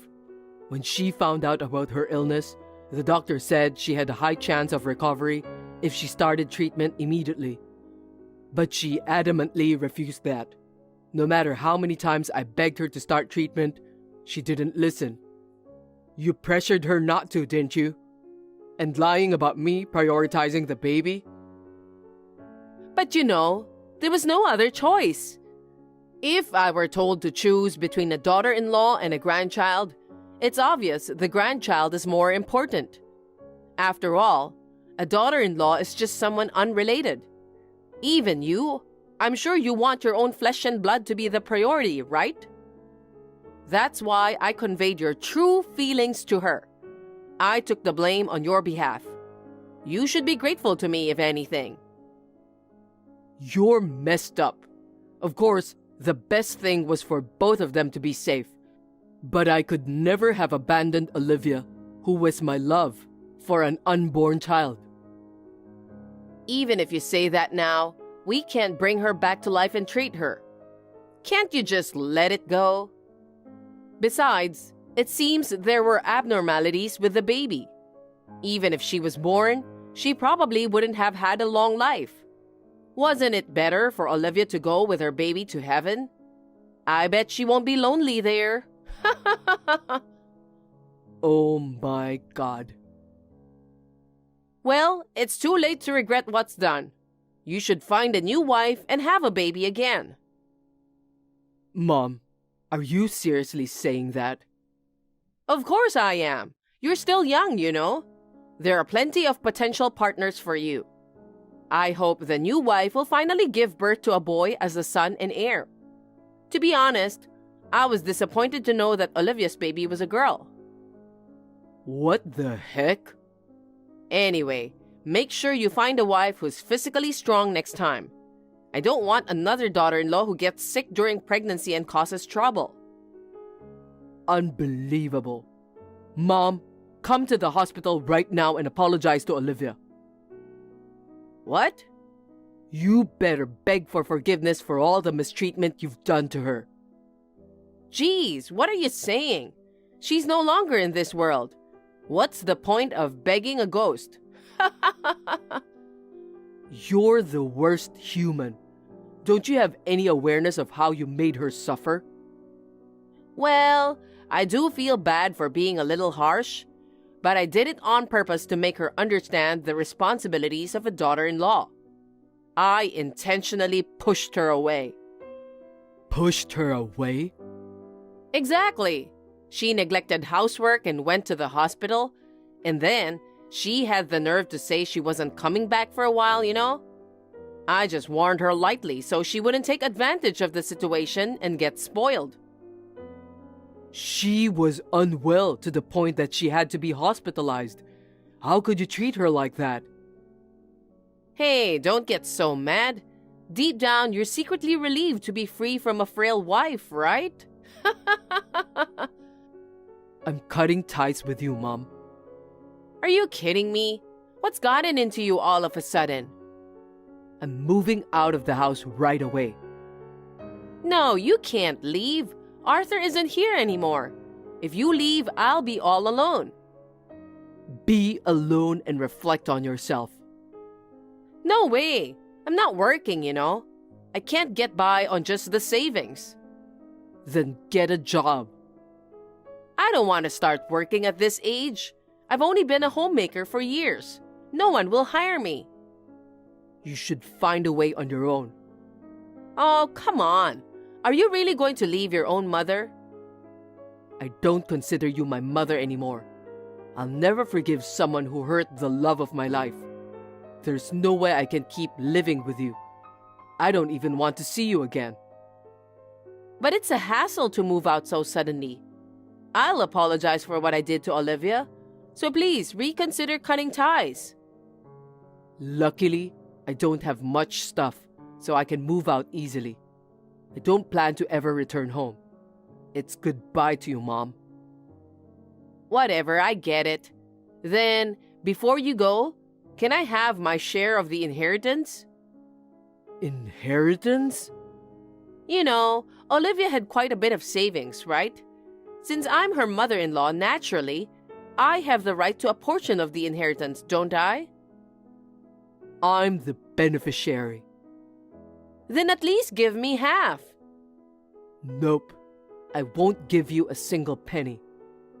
Oh, please. I won't offer any help from now on. Live on your own. I'm sorry, Sean. I'll come and apologize to Olivia right away. Don't say we're cutting ties. It's too late for that. Bye. Wait, Sean.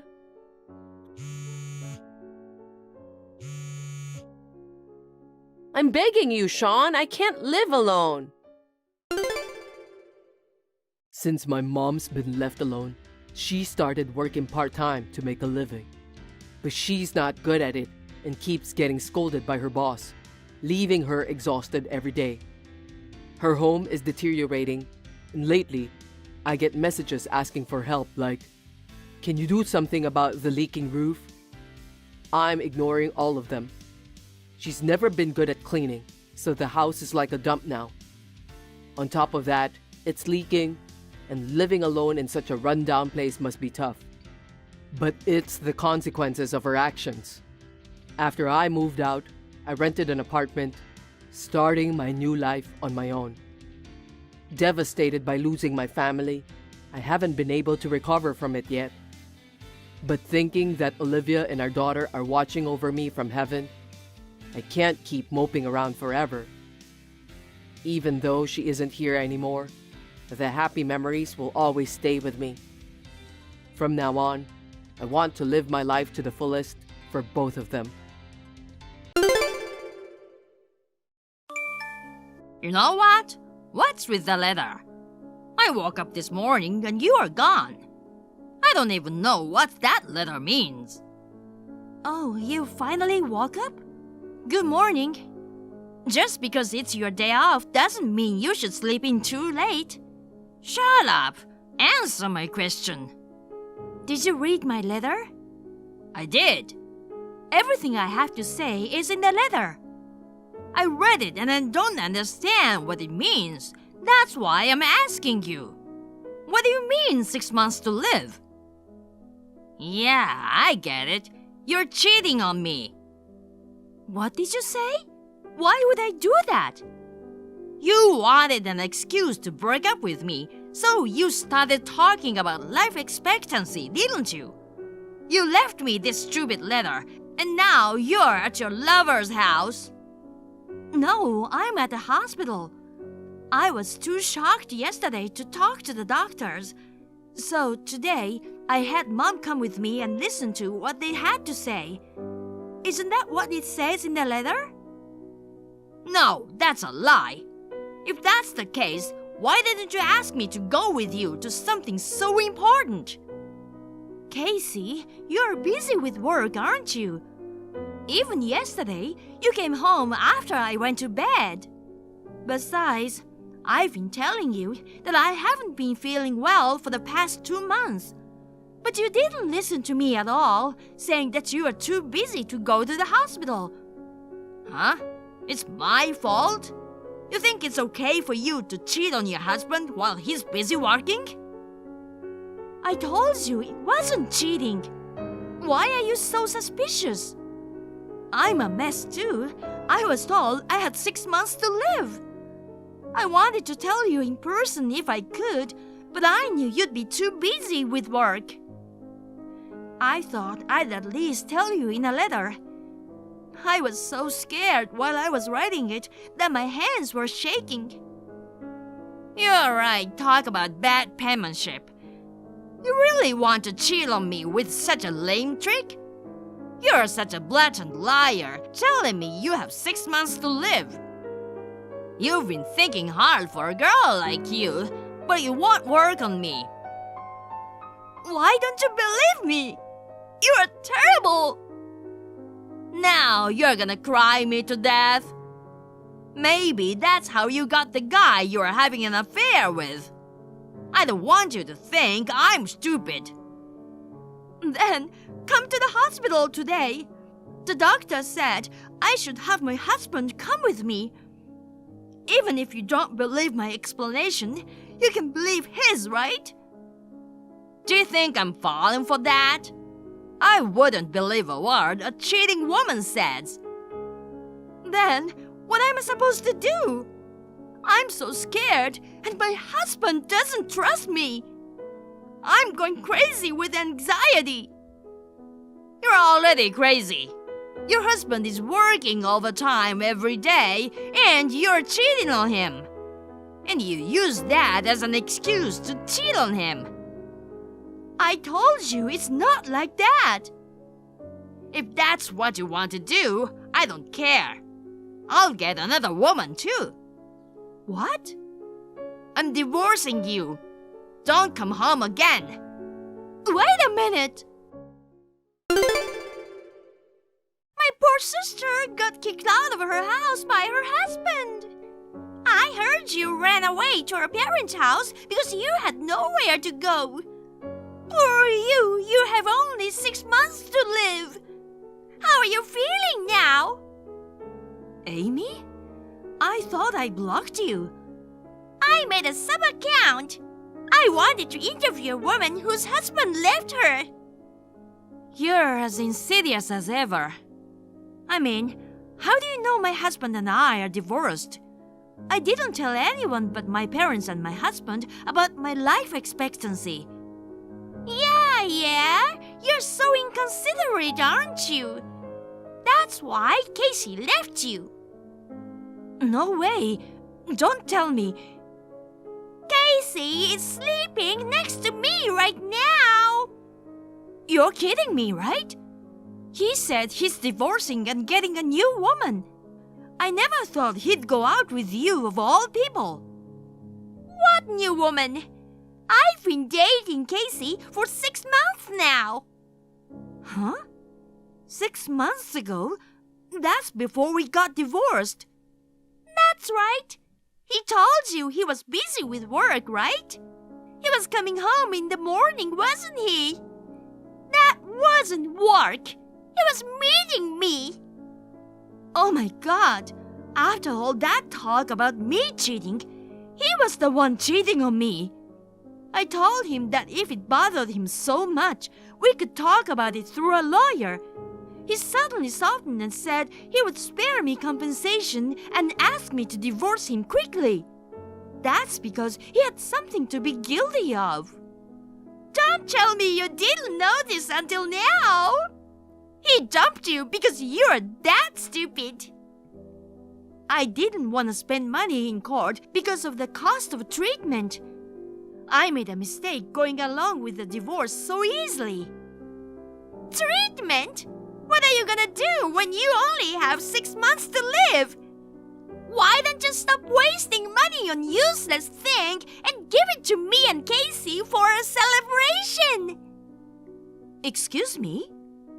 Casey and I are getting married next month. It'll be even more extravagant than your wedding. I'm so excited. You can come too, sis. If it's next month, you'll still be alive, right? I'm definitely not going. I'm not going to a cheating bastard's wedding. It's your own sister's wedding too. A sister who doesn't come to her own sister's wedding is a disgrace to the world. Oh, I guess it doesn't matter, does it? Because you'll be moving on soon anyway, right? I'm not going to the other side until I get my revenge on you guys. You'll see. I don't know what you're talking about with only 6 months to live. I really feel sorry for you, sis.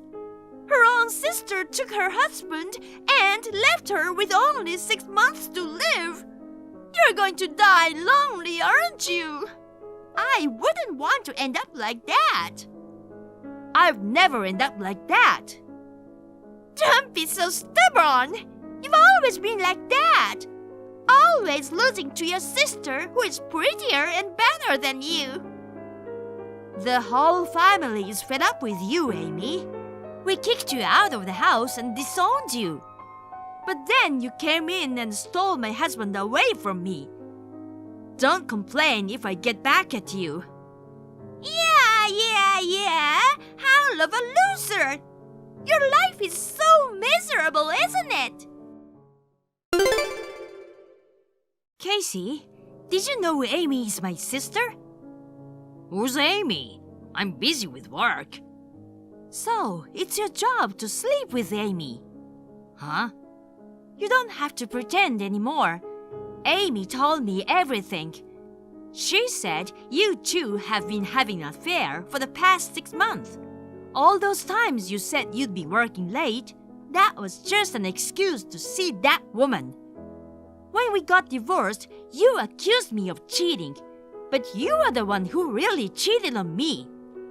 Oh, I see. She told you. I was gonna keep quiet until you died because it'd be too much trouble. You've got 6 months to live, but if you found out, so be it. I'm marrying your sister. So, you admit you cheated on me.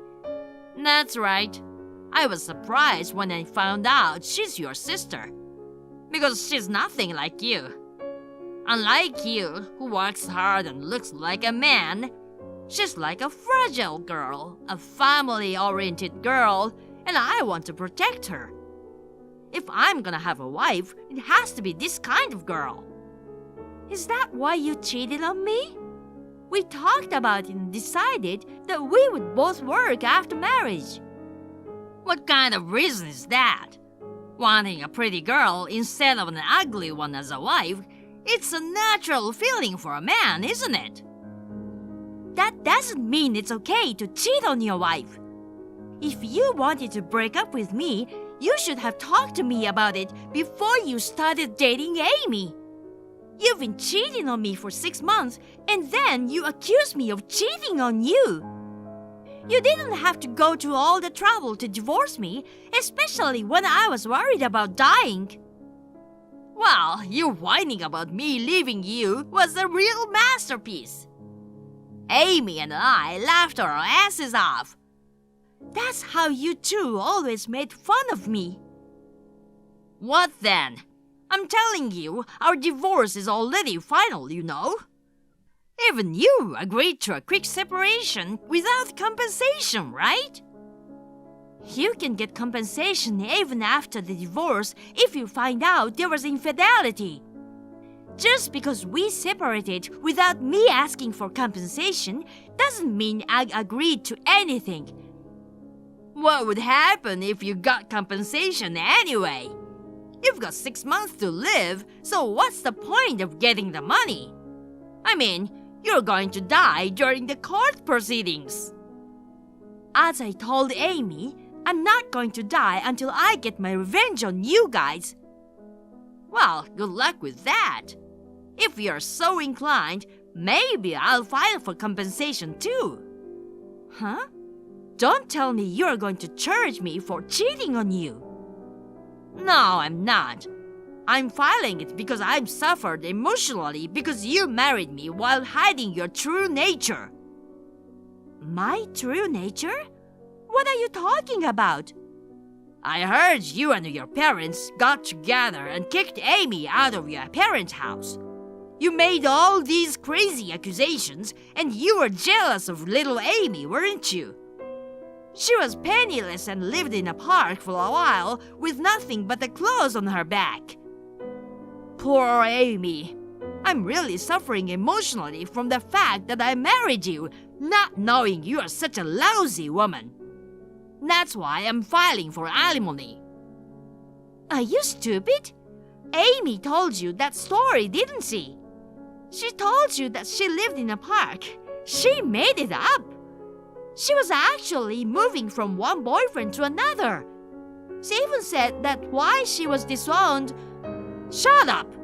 How many boyfriends could Amy have had? Amy is a pure and sincere woman. I don't know what you're talking about. What a lousy woman to kick out her fragile little sister.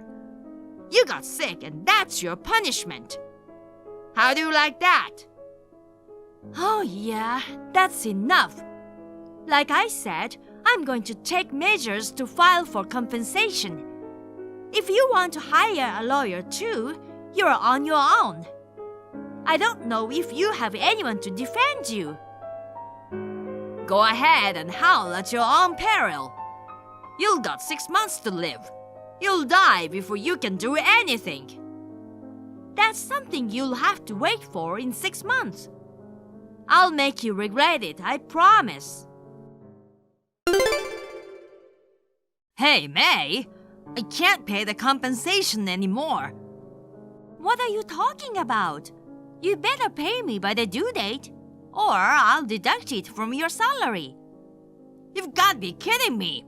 I couldn't even have a wedding with Amy because you asked for compensation. You're gonna take away Amy's life too. Amy's life? What do you mean? She suddenly had a stomachache, so I took her to the hospital. They told me that she had a serious disease and that she might become bedridden without an organ transplant. But the transplant surgery costs a fortune. This isn't the time for me to be paying you compensation. Well, in the first place, I really wanted you to pay the compensation in one lump sum. But you said you couldn't and got down on your knees. I had no choice but to accept it in installments. You also signed an agreement that if you are even 1 day late, I could forcibly collect. That's that, and this is this. How can you say that when your sister's life is at stake in this emergency? You're going to die soon, so it doesn't matter if you have the money. You're wrong. It's not me who is gonna die soon. It's Amy, isn't it? Screw you! You're about to run out of time. Why are you still alive? Didn't I tell you? I'm cured. Huh? No way! Do you know what kind of disease I have? The incurable disease that gives you 6 months to live. There's no way you're cured. Incurable? Where did you get that delusion? I wrote you a letter before the divorce. They found a tumor, but they couldn't operate on it at the local hospital. If I hadn't gone to a big hospital in the city for treatment, I would have only had 6 months to live. What did you say? I knew you didn't read the letter properly.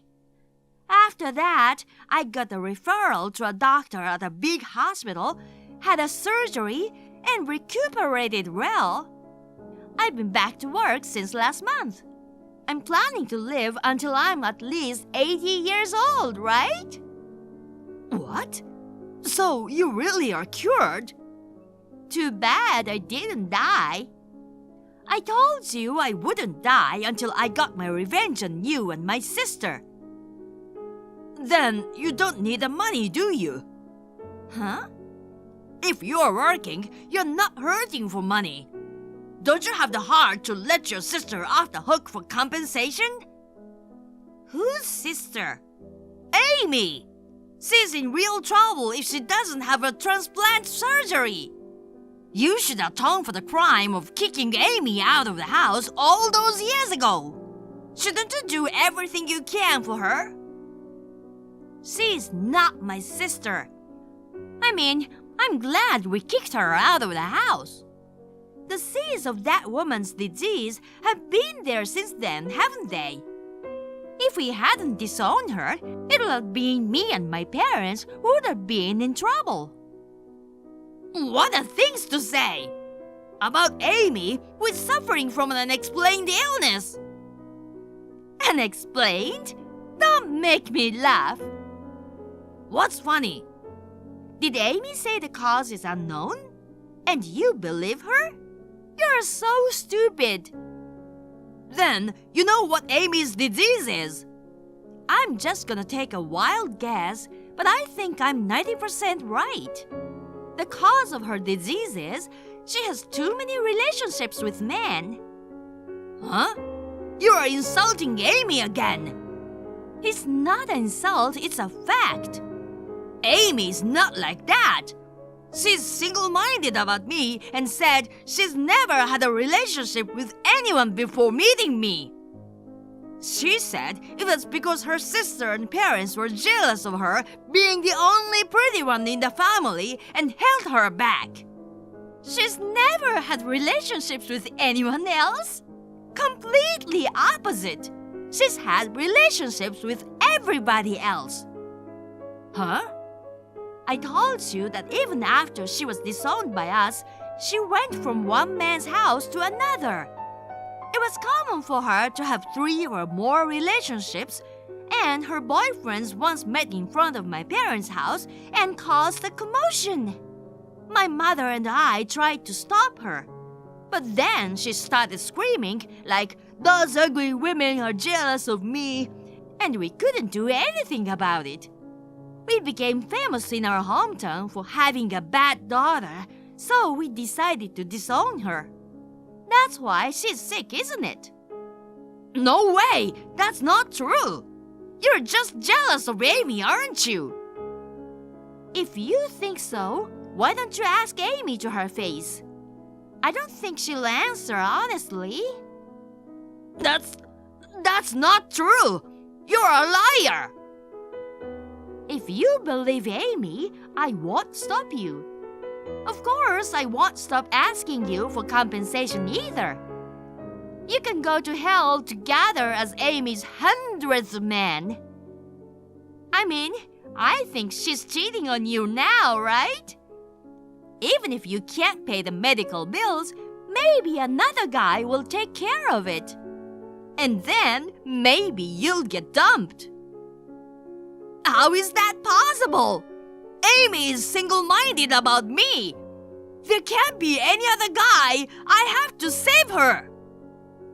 That's very noble of you. Then at least earn the money for her treatment on your own. It's not manly of you to ask your ex-wife, who you cheated on and dumped, to reduce what you owe her. May, wait a minute. I'll pay the compensation. Just give me a little time to make the payment. I refuse. I won't wait a day, and I won't reduce it by a penny. Well then, good luck. Oh no, it's impossible. I mean, really, Amy's sick. Casey seemed unable to believe Amy after all. He questioned Amy, and when he found out that I was right, he was furious. Amy, on the other hand, was obstinate and confronted him with divorce. I heard that one of Amy's lovers was a lawyer, so she got him involved and all hell broke loose. Somehow, Casey ended up divorcing her after being saddled with a large amount of compensation.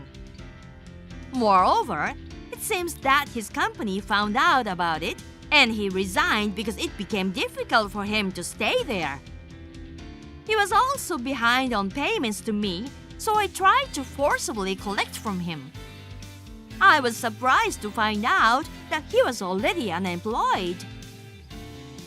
Amy was planning to remarry her lawyer boyfriend, but while embroidered in a messy divorce and compensation battle, her condition worsened.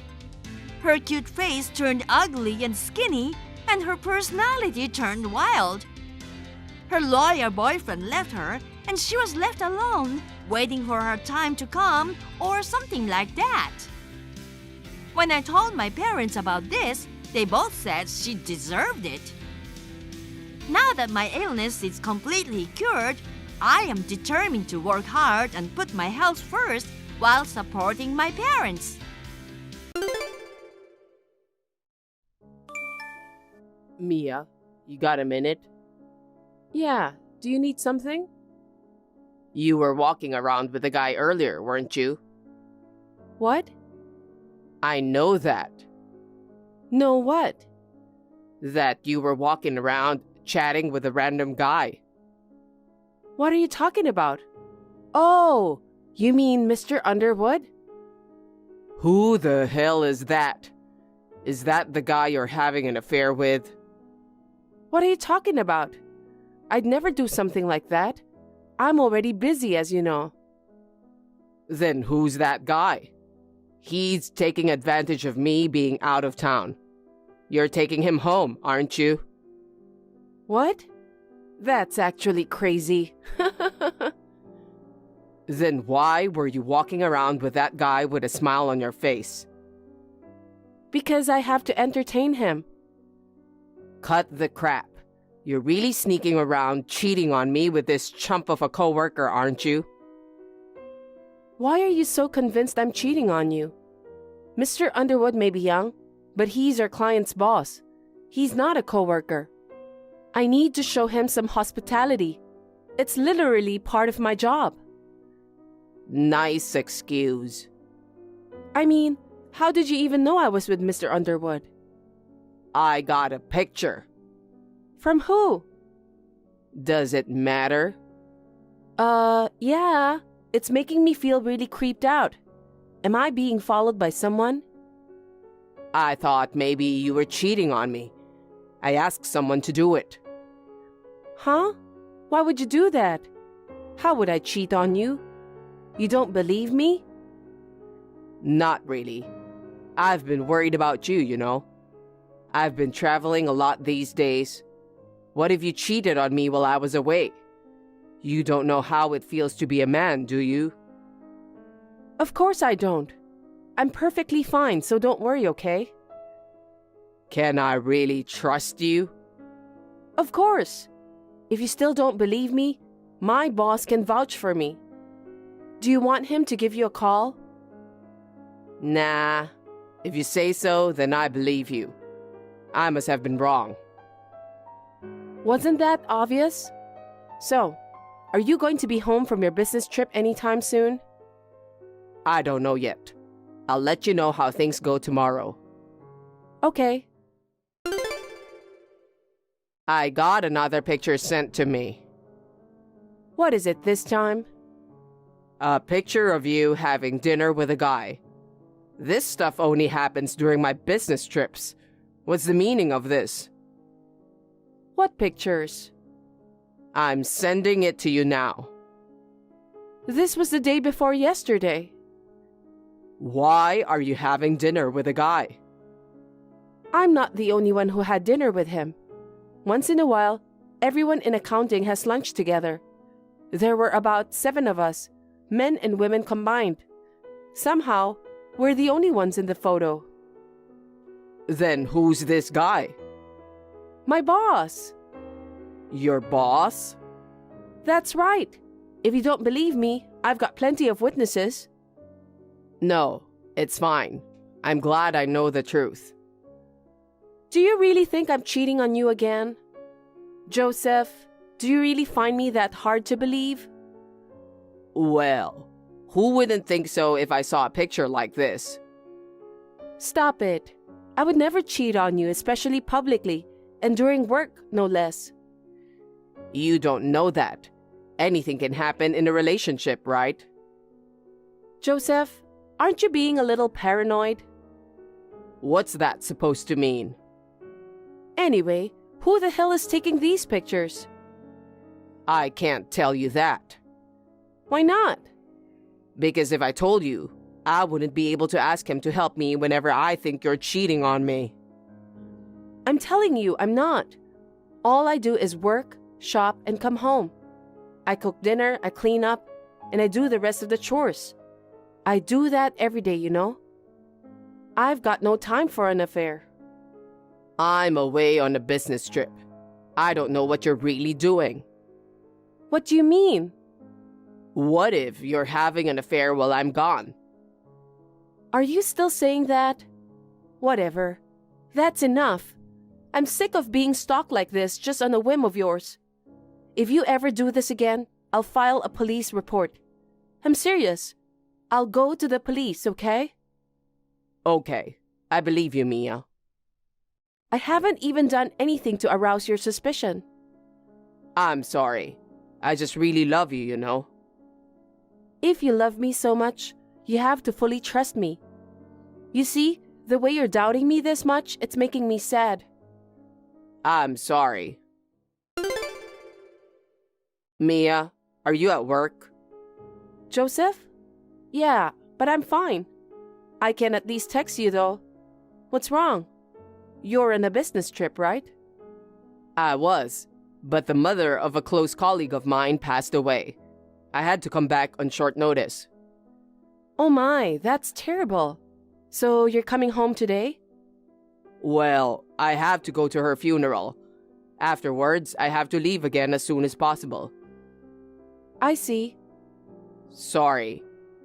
Well, I guess you were on a trip. You have no choice. Well, I just need to pick up my funeral outfit. It's hanging in the closet in my bedroom. Oh, okay. I'll take it with me then. Okay. I know it's a lot of work. My condolences to her family. And I'm sorry I couldn't meet you. That's okay. Don't worry about it. I'm gonna be working overtime again today anyways, so... I know you're busy at work. Please don't push yourself too hard. If you go down, I go down. Got it? Okay. I'll try my best. Mia, I can't believe you. I trusted you. What's wrong? Did you find your outfit? I don't care about the outfit. Huh? What's going on? I just went into the bedroom and found a pair of underwear in the house that's not mine. What do you mean? In the bedroom? I didn't see anything like that this morning. Are you sure it's not your underwear? It's not mine. That's why I'm texting you. You're the worst for cheating on me in our own home. Wait a minute. I don't know anything about this. I swear, I don't know a thing. You took advantage of my business trip. I knew you were cheating on me. Who was it? The guy you were walking with the other day? I don't know what you're talking about. I told you I'm not cheating on you. How many times do I have to tell you? You're terrible. Your husband's working his ass off for you, and you bring a man home and cheat on him. How slutty can you be? Isn't that your underwear? And they weren't there before I came to work. I'm telling you, I'm sure of it. I go home every day. Don't lie to me. It's bright as day. I have proof right here. Wait. If men's underwear really is in my bedroom, someone must have broken in. This is getting kinda creepy. Joseph, call the police. What are you talking about? I'm not calling the police. Don't try to cover up what you did. I'm not cheating on you. I would never cheat on you. Why don't you believe me? Because you've been acting suspiciously for a while now. I wanted to believe you, but if I find a pair of underwear in the bedroom that's not mine, how am I supposed to believe you? I really don't know. Why would they be in your bedroom? What if they ransacked the other rooms? No, they didn't. There was just a pair of underwear in your bedroom, so it's obviously suspicious, isn't it? No money or property stolen? No. I'm afraid to go home. Someone definitely broke in. Hey, how long are you going to keep on playing dumb? I knew you're cheating on me. How can you be so sure? I told you I don't know what the hell's going on. Well, it's even more suspicious when you get pissed off like that. Whatever. When you get back from your business trip, let's talk about it face to face. Hey, don't run away like that. I'm not running away. I said, let's talk about it. You're just trying to keep me in the dark, aren't you? That's enough. I'm divorcing you. Divorce? What are you talking about all of a sudden? I didn't do anything and I don't know anything about it, and now you're divorcing me? Stop blabbering nonsense. You've been cheating on me right under my nose. I have no intention of staying married to a woman like you. Oh no. You really won't believe me, will you? I wanted to believe you, but now I don't know what to think. I mean, I found a pair of men's underwear in the bedroom where I sleep. There's no way I would believe you. We're getting a divorce. Wait a minute. Don't just decide this on your own. Joseph, I just got home. I didn't find any men's underwear on the floor. Joseph? What? Are you trying to make up an excuse? I took the underwear. Why? So you don't toss them. Something like this is basically an admission that you cheated on me. I didn't see the underwear in the first place. I can't admit to something I didn't do. I made sure I took pictures to prove it. Here it is. Thanks for sending them. This underwear was in a bag, right? What? There was an empty underwear bag in the trash can in the bedroom. It was thrown there. Maybe your cheating buddy dumped it there, coming inside with a fresh pair of undies while the man in the house isn't there. What a chump. I'm telling you, I didn't bring any man into the house. I don't need any more excuses. I've already decided to divorce you. As long as I have proof of infidelity, I'm going to charge for alimony too. You're done. This is really weird. So I called the police on the way home. What? Because it's just too weird. The only possible thing happened that I can think of is trespassing. You called the police? This whole thing is so insane, it makes me want to vomit. What if someone broke in while you were sleeping alone? Are you an idiot? It's just your new boyfriend, isn't it? You'd be troubling the police too much, calling them every night he screwed you. I'm saying I don't know anything about this. Someone definitely broke into my bedroom. I might even have to move out. Would you go that far to cover up your own affair? I didn't think you were that crazy. There's no way it's trespassing. Tell the police to leave immediately. Don't let them get in the way of your job. No, there's definitely a reason for this. I was sure of it. I can't deal with you anymore. Anyway, I'm filling out a divorce petition as we speak. I'll see you in court. Joseph, when are you coming home? How long is your business trip? Don't be silly. I don't want to go home to a slut. Even if my business trip ends, I'm not going home until the divorce is finalized. I see. What's with you? I finally got the test results. What test results? Fingerprints. What do you mean, fingerprints? You said there might be a break-in at my place. You're still talking about that? It's your boyfriend, isn't it? No. I told you there was an empty bag in the trash that day. Yeah? And you sent me a picture of the underwear, right? I found it came from that bag. Same brand, same everything. What? Also, your fingerprints were found on the bag.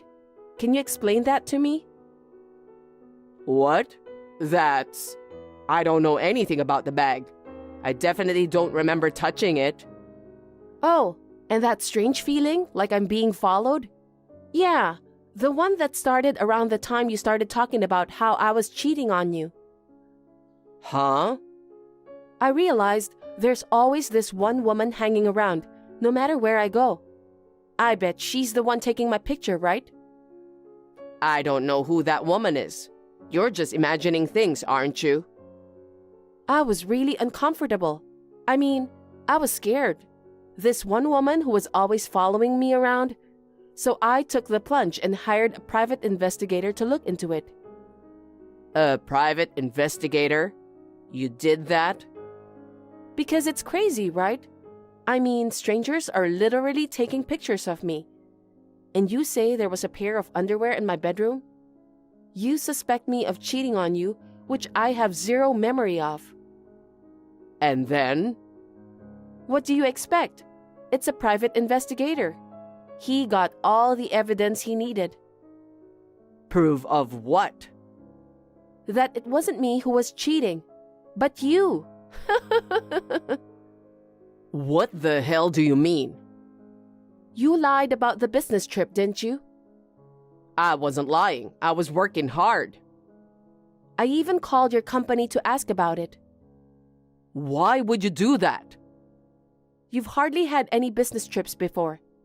I thought it was strange that you've been taking so many long-term business trips.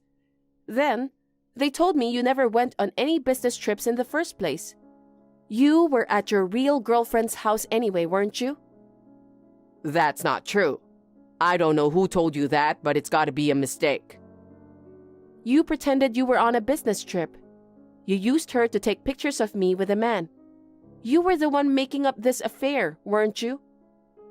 No, I wouldn't cheat. But I have proof that you were on a date with this woman, and solid proof you were kissing in the park. There's plenty more, you know. Never underestimate a private investigator. When did this happen? Joseph, you've always been so obvious, and your reactions were so immature. You didn't think that would give you away? The private investigator even found adultery on your criminal record. It hit me right away. You even promised you wouldn't cheat again, didn't you? Did I? You swore if you ever cheated on anyone again, you'd divorce them. Or maybe you've forgotten, huh? What? I didn't make any promise. Don't play dumb with me. You got your parents involved in this. You even wrote a written promise in front of everyone. I'll send this in the group chat. That's dirty. What's dirty about it? You tricked me. You were the one that tricked me, weren't you? You can't just pretend I cheated on you and then think about divorce. I've already reported everything to your parents. Huh? Wait a minute. Why did you have to tell my parents? Because you broke the promise you made, remember? You made it sound like I cheated on you.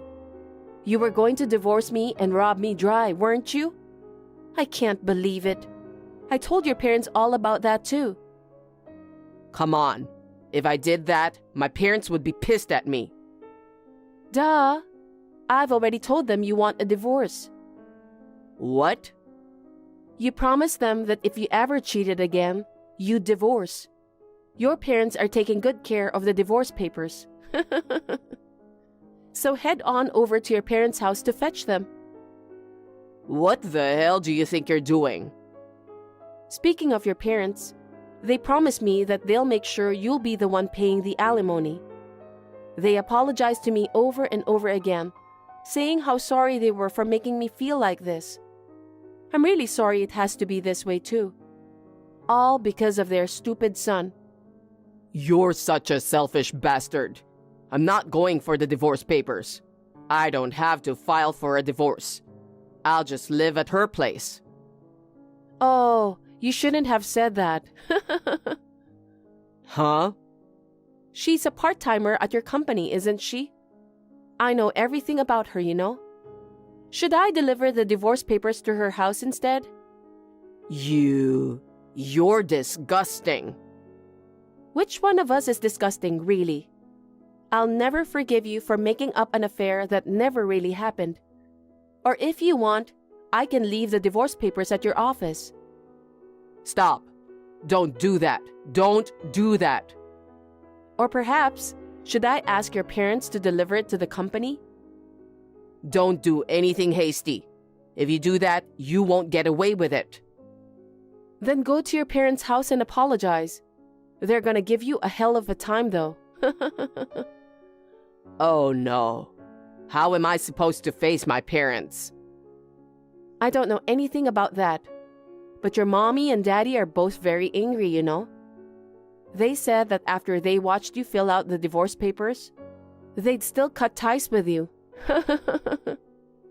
They seemed kinda sad that even despite all that, it wouldn't cure your cheating habits. Lies. How much do you think you've made your parents cry? I think you need to rethink your life. You wrote a promise and broke it just like that. You're subhuman. Wait a minute. I'm sorry. So could you please talk to my parents? Huh? What's this all of a sudden? You're divorcing me, right? What do you want me to talk to them about? No, I mean, I'm begging you to ask them to forgive me.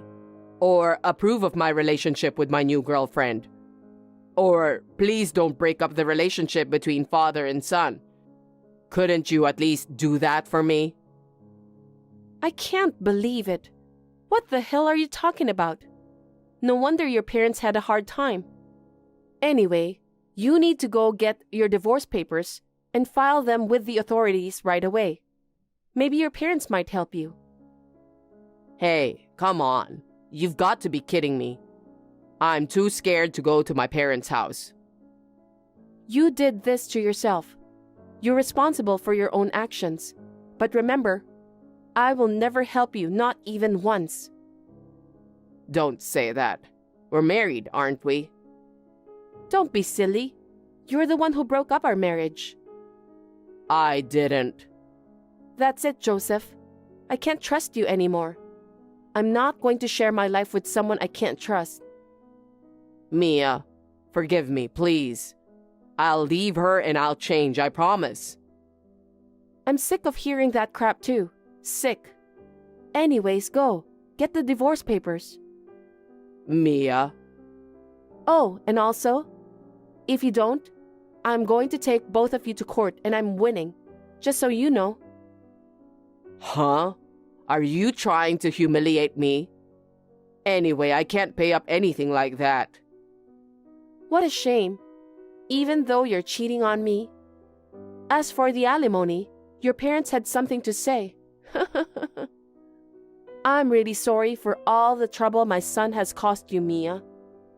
They said they'll make sure he'll work hard and pay it all, no matter what. That's That can't be. This is scary. Please help me. Please. Nah, I've given you so many chances to change, haven't I? But you still betrayed me, so I have no reason to help you. Then at least ask my parents to cancel the divorce. I can't pay you alimony. Why don't you just ask them for that in person? I've already talked to your parents. What's done is done. Please, Mia. I refuse. After that, with the help of my in-laws, I was able to get divorced without a hitch. Joseph was lectured by his parents to the point of tears. He also got an alimony order and was kicked out of the house. I just hope he doesn't cheat on the next poor soul he dates. I also confronted the other woman, and she paid me not to tell anyone. I will never forgive them for following me and taking pictures of me without my permission. I was going to file a restraining order if they didn't leave me alone. I'm glad that it all went smoothly and quietly.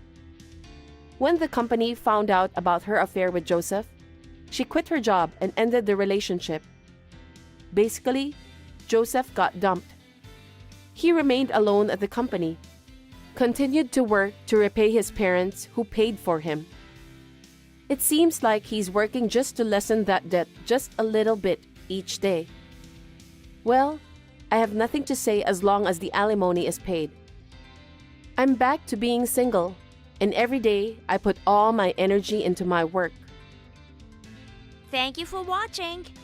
Please rate the video and subscribe to our channel. See you in the next video.